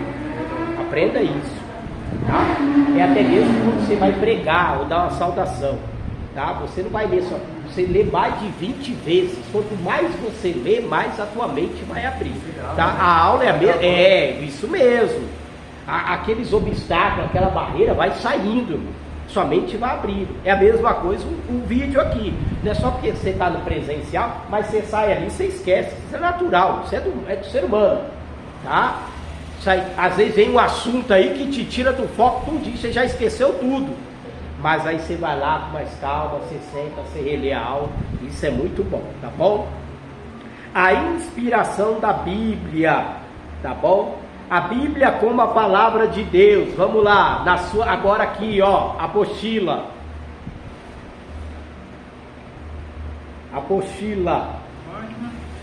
Página 18.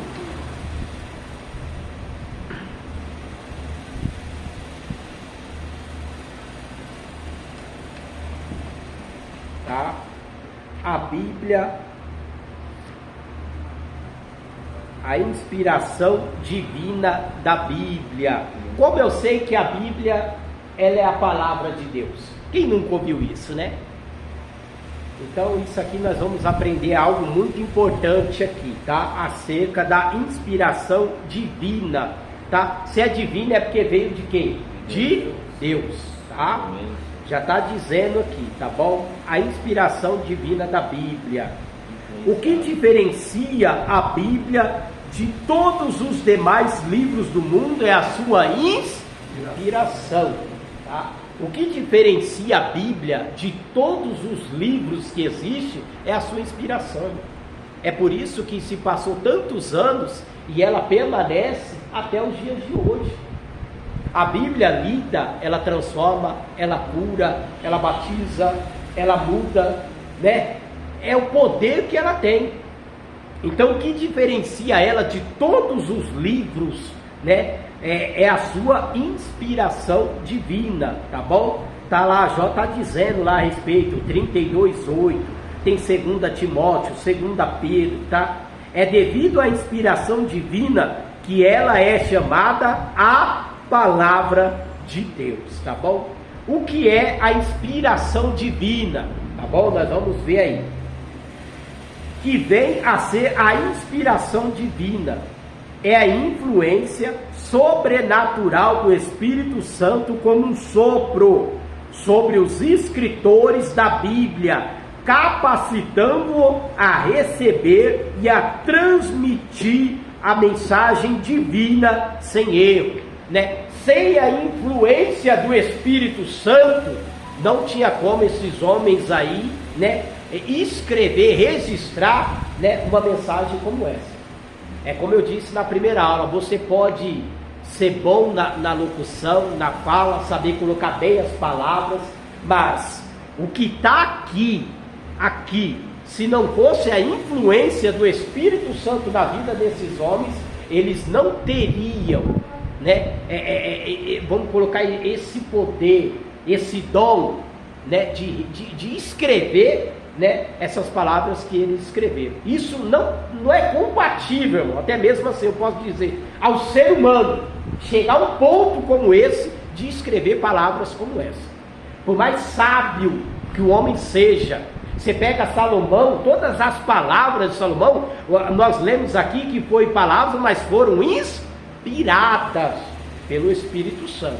Então aí o próprio Deus vai dizer que ele foi o homem mais sábio do mundo, mas até as palavras nos livros que ele escreveu foram palavras que só através da inspiração divina é que ele pôde chegar onde ele chegou.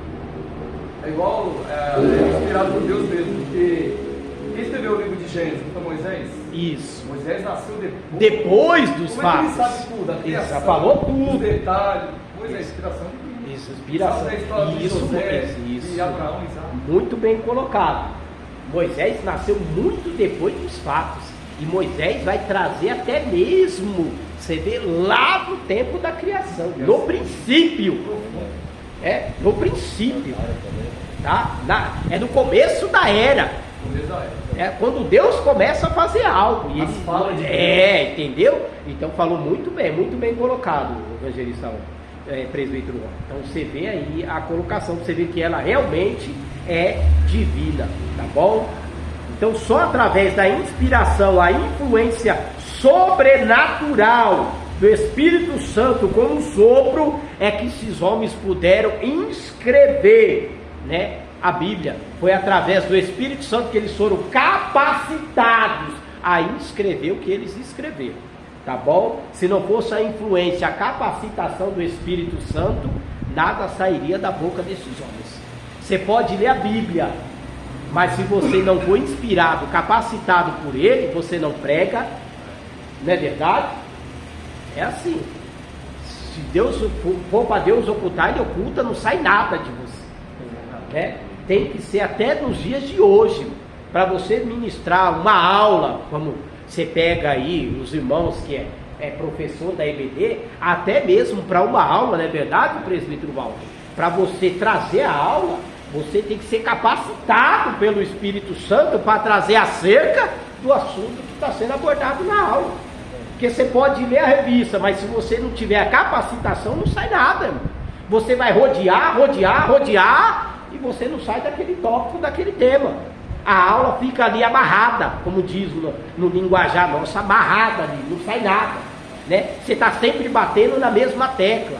Mas nós vimos aqui que a inspiração divina, que esses homens foram capacitados pelo Espírito Santo de Deus.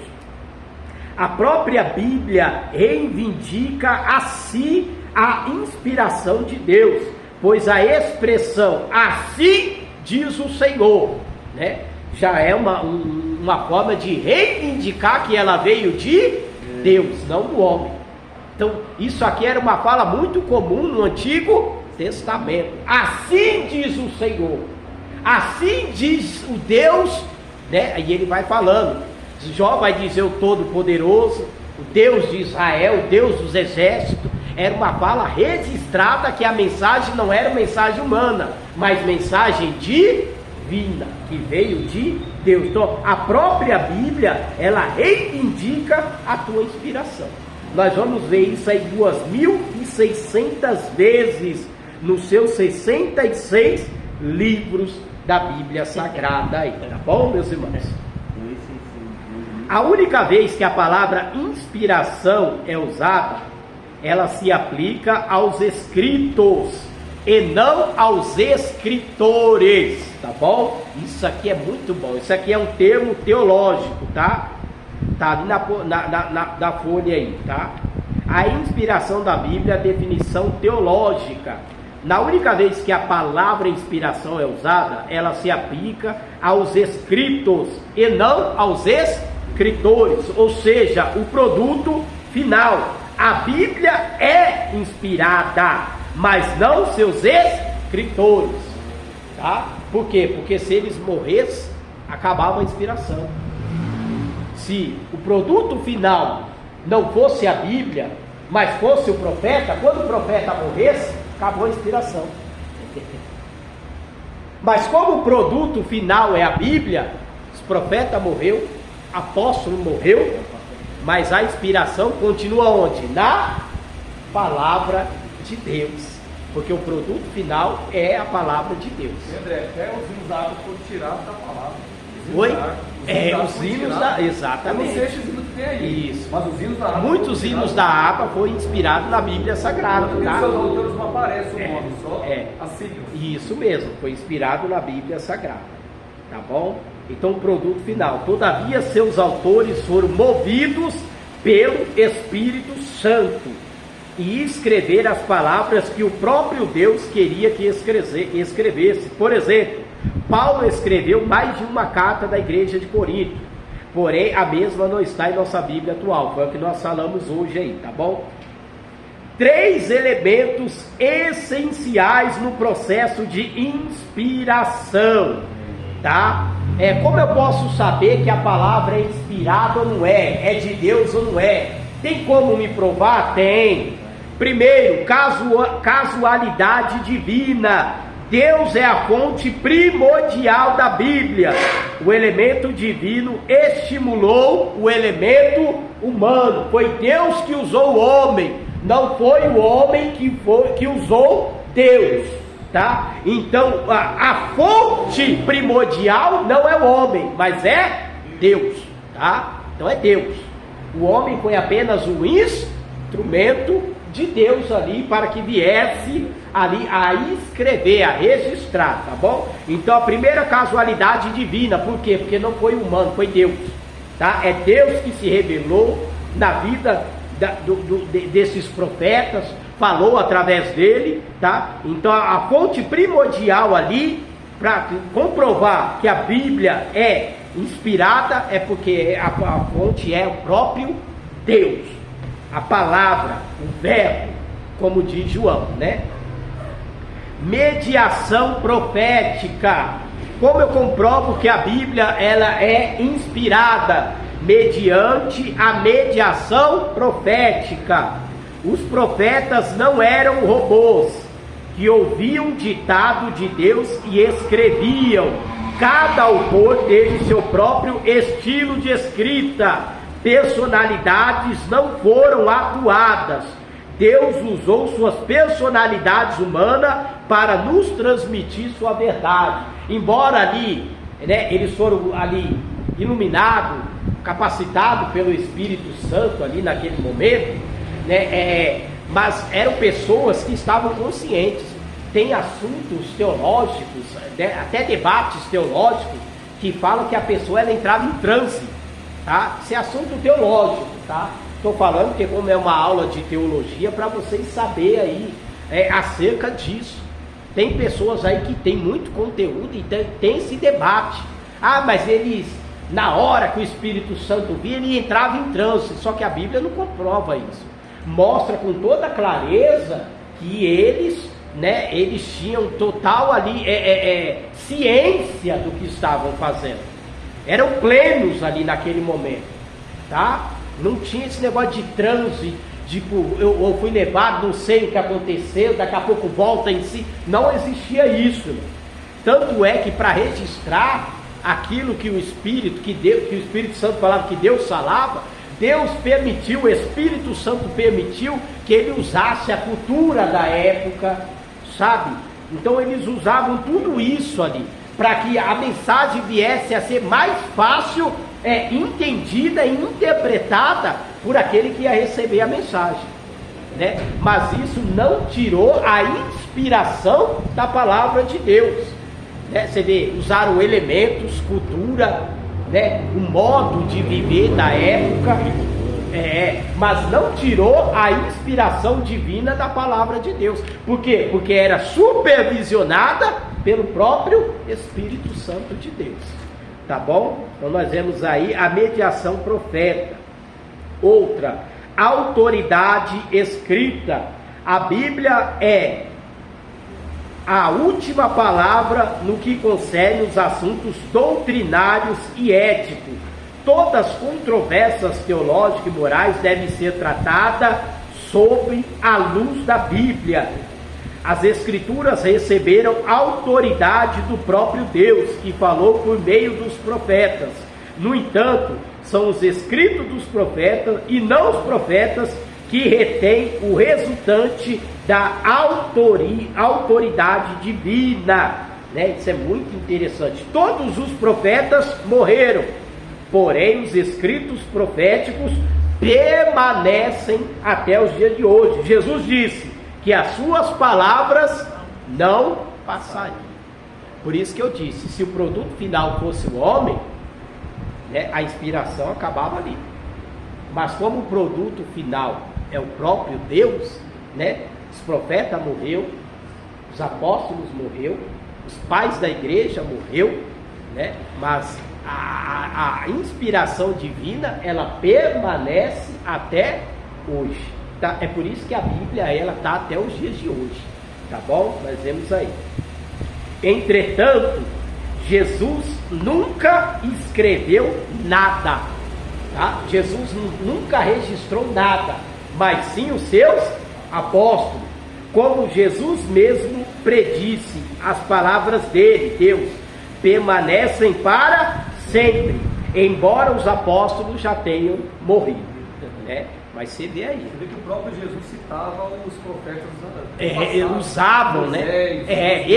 Eles usou a lei, os profetas, exatamente. Davi. Exatamente. Paulo falava também. Tá bom?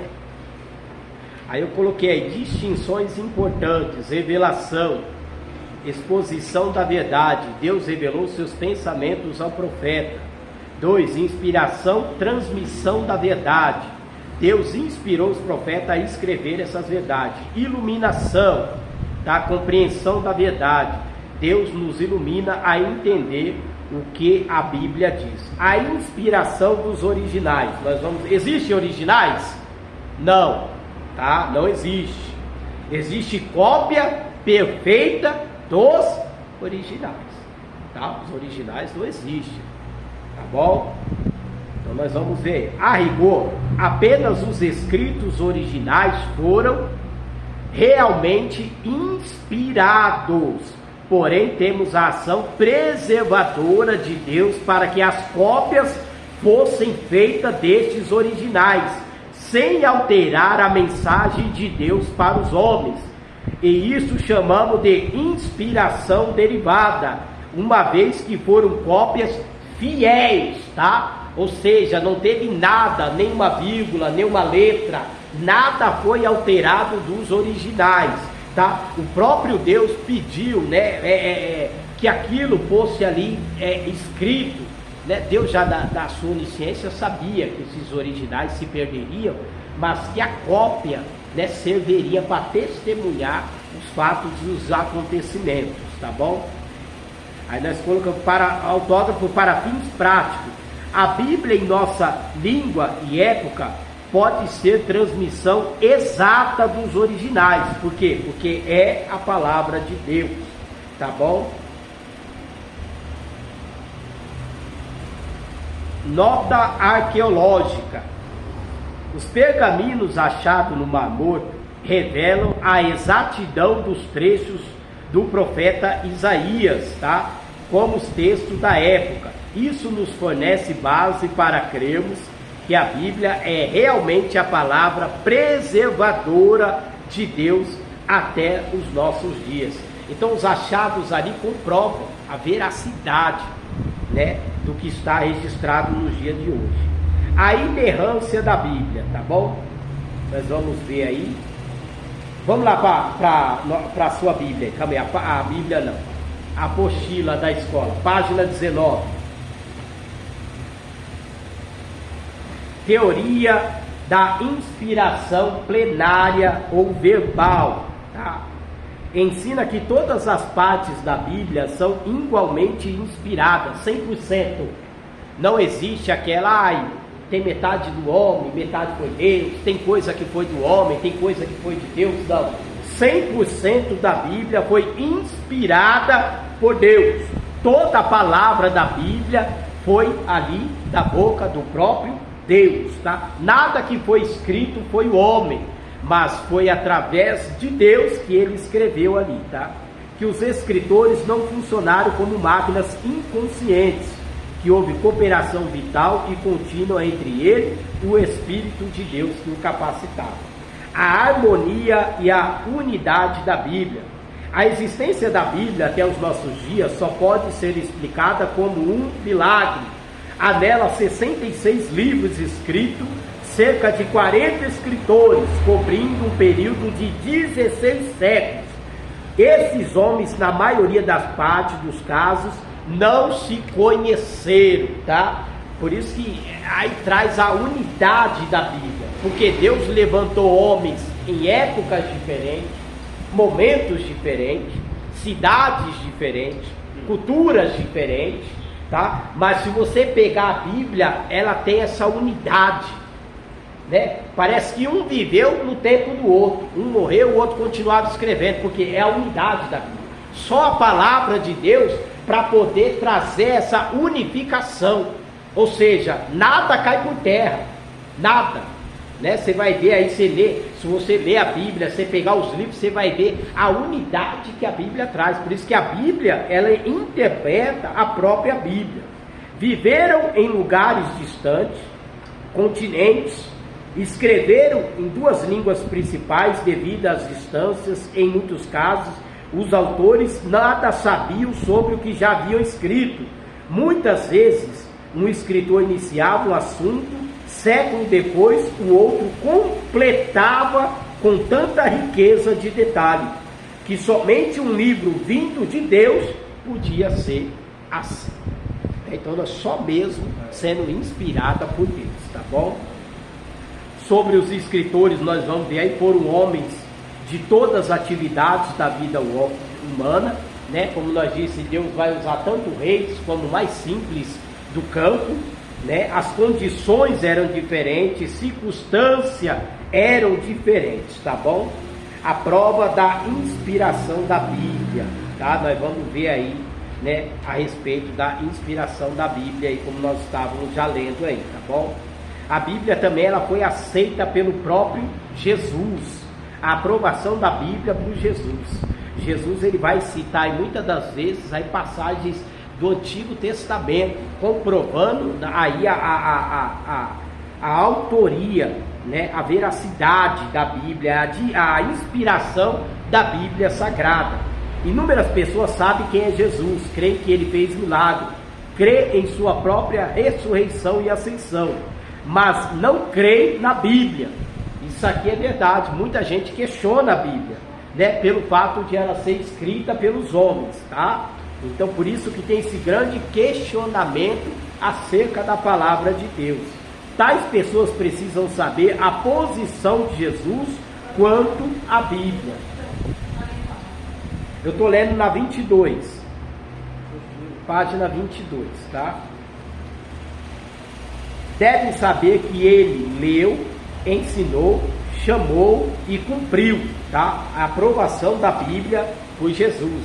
Nós temos aí também a aprovação e o testemunho do Espírito Santo na vida do crente, tá? Então essas daqui é uma das aprovações. Primeiro, né, a respeito aí da inspiração da Bíblia. Jesus aprovou o testemunho do Espírito Santo acerca da profecia, o derramamento. Você pega aí o cumprimento fiel das profecias da Bíblia, página 23, e o poder da palavra de Deus, na página 24, tá bom? Então tudo isso aí comprovando aí acerca aí, tá bom? Da palavra de Deus, tá? É pulando cada horário aqui. Mas como nós já falamos bastante, então tá. Nós já tá tudo no papel. tá tudo no papel. Por isso que eu estou pulando aqui, que eu coloquei bem explicado no papel, tá bom? A inerrância da Bíblia. O que é a palavra inerrância? Alguém sabe me dizer? Alguém leu aí? Tá aqui, ó. A inerrância da Bíblia. Isenta de erros. Exatamente, aquilo que é isenta de erro. Ou seja, a Bíblia, ela não contém erros, tá bom? Aí você pega aí algumas passagens que confrontam, mas é por isso que eu falo, se você estudar e a fundo, você vai ver que não é um erro, tá? Isso aí, quando você estudar, aprofundar, você vai ver. Mas a Bíblia, por ela ser inspirada, divina, ela não contém erro. Por quê? Porque Deus não erra. Deus não pode errar, tá? André, rapidinho. Uma certa feita o irmão perguntou para mim, mas no livro de Jonas diz lá que foi um grande peixe. Mas Jesus em Mateus 11 falou que foi uma baleia. O que engoliu Jonas? Foi um grande peixe ou uma baleia? Aí eu perguntei para ele, o que Jesus respondeu? Baleia. Você respondeu baleia? Baleia. Nós vamos entrar aí, mas como você já trouxe acerca, a Bíblia, pela palavra de Deus, ela não tem erro. O que você muitas das vezes vai poder achar aí é erro nas traduções, tá? Aí já não tem nada a ver acerca da palavra de Deus. É erro nas traduções. Você vai ver que sempre aí vem surgindo novas traduções da Bíblia. Você disse uma passagem importante, Jonas, né? Jonas fala a boboreira. Boboreira. Só que a boboreira está no chão. Como diz que uma árvore cresceu, no mesmo dia cresceu, se a boboreira está no chão. É erro de tradução. Algumas Bíblias, até a King James parece que tem, algumas Bíblias tem a tradução correta, é a momoreira. Tá? Sabe o que é a momoreira, né? Nós brincávamos muito com aquele negócio de estilingue, pegava aquela bolinha dela, não é? Para dar estilingada, tá? Mas é erros de tradução, isso aí você pode achar. Mas dizer que a palavra de Deus tem erro, é você dizer que Deus errou. Então é um risco muito grande quando você afirma categoricamente que a Bíblia tem erro. Mas na verdade, a maioria fala que é um grande peixe, né? Não quer ser um grande peixe. Isso entra também no assunto teológico, debate teológico. Porque aí eles vão questionar, porque diz que no ventre do grande peixe, quando Jonas estava, tinha alga, e baleia não come alga. Tá? Aí entra assuntos, isso é tudo assuntos teológicos, tá? Isso é assunto teológico. Tá? Isso é tudo assunto teológico. Um fala peixe, o grande peixe, outro fala baleia, e entra tudo. É um peixe que nem existe mais. Exato, pode ser também, entendeu? Mas é assunto teológico, tá? Mas que Deus ali deu a ordem para aquele animal engolir ele foi engolido, foi mesmo. Tá? Tinha que ser algo que engoliu e manteve ele vivo. Não é verdade, Walter? André, até porque baleia não é peixe, é mamífero. É mamífero. Tá? Então é assuntos teológicos, tá? Não é que a Bíblia está errada, tá? É que nem eu disse, você pode achar erros de traduções, tá bom? Mas a palavra de Deus, ela não tem erro, tá? Tanto é que fala sobre a inerrância da Bíblia. A melhor maneira de compreender uma doutrina é buscar uma definição adequada. Sua conceituação, a partir daí, torna-se mais fácil e não pecará pela falta da clareza e objetividade. Então, quando você vê o perigo de você não saber realmente se é ou não, você acaba até pecando por aquilo. Você pega, então a palavra de Deus está errada, tem erro. Não é, né? Essa tradução, com toda, tantas traduções que você olha, NVI, NAA, é tudo, mas isso tudo aí, tá? Isso é para vender até mesmo mais Bíblia, tá? Então, André, se pegar no original que Jesus falou sobre o clareiro, vai bater certinho o que o Jonas falou, vai bater certinho, porque Jesus não ia mentir, não ia errar. Tem umas Bíblias que chegam mais no original, né? Tem a Bíblia textual, a King James também, é a que mais chega próximo. Tem Bíblias aí, se você quiser chegar bem próximas dos originais, Você tem, tá? E isso é viável, é louvável, tá bom? Então vamos lá, inerrância, definição etimológica. A palavra inerrância vem do vocábulo latino inerrantia, significa literalmente qualidade daquilo que não tem erro. Então a palavra de Deus aqui já está sendo afirmada, ela não tem erro, tá bom? Definição teológica. A inerrância bíblica é a doutrina segundo a qual as escrituras ensinam não conter erro, quaisquer erro, por serem inspiradas, infalíveis e incompleta palavra de Deus. Então o fato de ela ser inspirada, infalível e vindo do próprio Deus, ela não tem erro. Deus não pode transmitir algo que tenha algum ponto de erro para alguém, né? Então isso é uma das coisas que comprovam a inerrância da Bíblia. Por quê? Porque quem inspirou aqueles homens foi Deus, tá? Então, por Deus não errar, não ter erro, a palavra dele também não tem, né? Ele diz que a palavra dele não volta exatamente, tá bom? Então não tem, tá bom? Nós vamos ver aí. A Bíblia, cadê aqui? Deixa eu ver. A Bíblia é inerrante tanto nas informações que nos transmite, como nos propósitos que expõe e nas reivindicações que apresenta. Sua inerrância é plena e absoluta, isenta de erros doutrinários, culturais, científicos. Inspira-nos ela confiança plena em seu conteúdo. Tá bom? Ó, eu coloquei aqui em vermelho, eu não sei se vocês...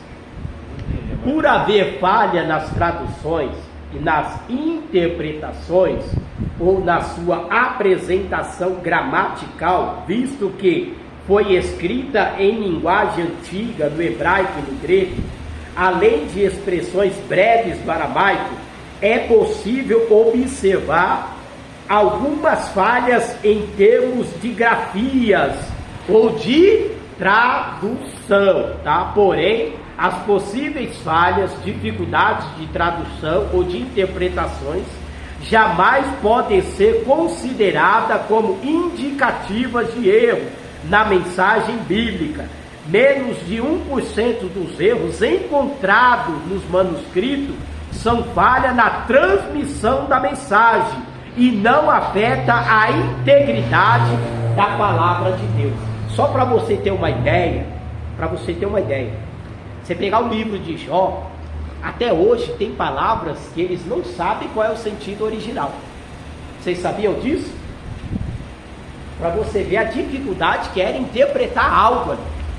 O livro de Jó tem palavras que até hoje não se tem a interpretação correta do que aquilo quer dizer. Aí como eles completou? Eles leram o versículo e eles colocou algo que encaixasse com aquilo para poder dar continuidade. Você vê que tão difícil era, né? Você vê como é que é o negócio? Então, o erro que você pode achar aqui é nas interpretações, nas grafias, mas na palavra de Deus, de maneira nenhuma. Por quê? Porque ela é inerrante e infalível palavra de Deus. Assim podemos afirmar com toda a segurança que quando em conformidade com manuscritos originais, a Bíblia não tem erro, tá? Então essa é a inerrância bíblica, ela não contém erro. A infabilidade da Bíblia, já vou acabar, tá? Infabilidade da Bíblia. O que é infabilidade? Alguém sabe me dizer? Exatamente. É aquilo que não pode falhar, tá? Não pode falar. Ao tratar da infabilidade da palavra de Deus, ousadamente expressou Carl Henry: há apenas uma coisa inevitável: é necessário que as escrituras se cumpram. O que significa? Simplesmente que a Bíblia é infalível. Suas palavras hão de se cumprir de maneira inexorável. Jesus disse: passarão os céus e a terra, mas as minhas palavras, ou seja, ele está dizendo, vai se cumprir. Jesus foi categórico em dizer. Muitas profecias de Jesus ali se cumpriu, né? Quando ele disse a respeito que do templo, que o templo seria derrubado no ano 70 depois de Cristo, ali se cumpriria, que eles se admiravam com a beleza ali, e Jesus falou, essa beleza aí uma hora ela vai acabar, um novo templo será erguido, né? Então você vê que muitas das coisas, das profecias se cumpriram, tá? Isso mostrando aí a infalibilidade da Bíblia. Tudo que está na Bíblia vai se cumprir no seu tempo determinado, no seu momento certo. Tudo vai se cumprir, como muitas profecias têm se cumprido até nos dias de hoje, tá bom? O que é a infalibilidade, a qualidade, virtude do que é infalível? É algo que jamais pode falhar. É uma coisa que comprova a veracidade da Bíblia, tá? Uma das coisas que comprova a veracidade da Bíblia é a sua profecia. Porque muitas profecias que estão na Bíblia, né, se cumpriram, comprovando a sua veracidade como palavra divina e inspirada por Deus. O homem não tem esse poder de prever aí o passado, o presente e o futuro, como a Bíblia nos relata com detalhe, né? Você vê que as profecias da Bíblia, a coisa é maravilhosa, porque é no detalhe, tá? Definição teológica, doutrina que ensina a ser a Bíblia infalível em tudo que diz. Eis que a palavra de Deus pode ser considerada, eu coloquei, suas promessas são rigorosamente observadas, suas profecias cumprem de forma detalhada e clara, o plano da salvação é executado, apesar das oposições satânicas. O diabo se levantou de todas as maneiras, ainda se levanta para, frustrar, paralisar, destruir o plano de salvação.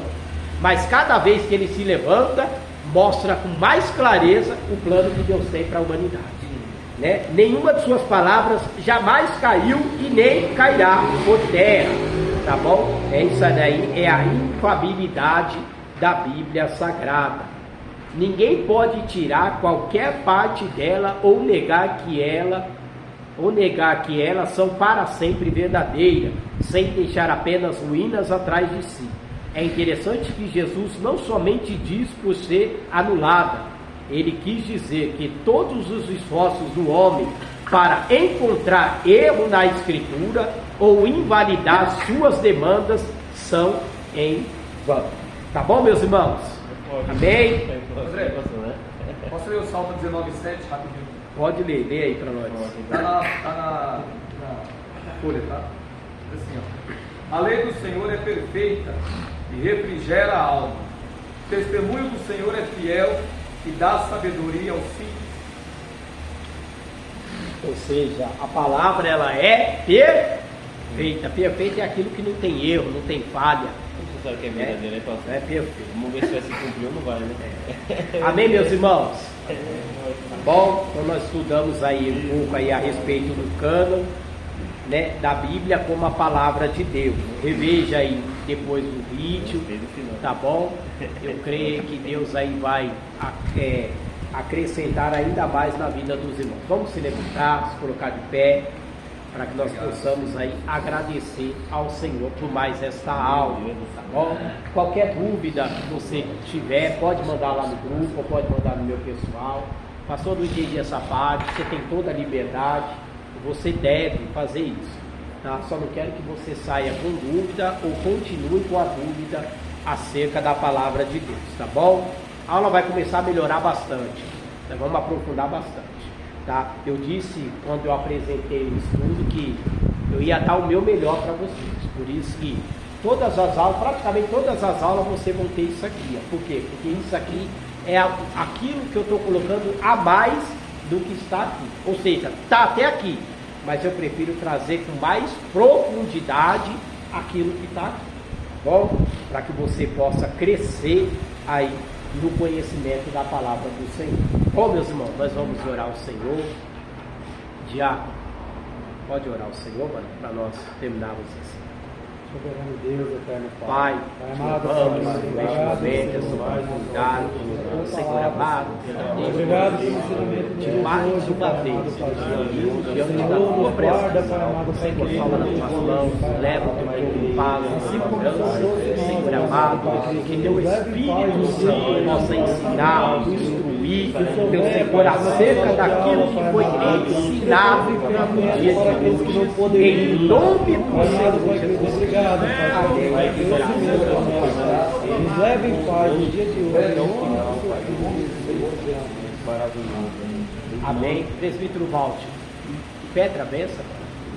O grande amor de Deus, a graça salvadora do nosso Senhor Jesus Cristo e a muitíssimas consolação do Espírito Santo esteja em cada um de nós, e todo aquele que é santo diz. Amém. Glória a Deus.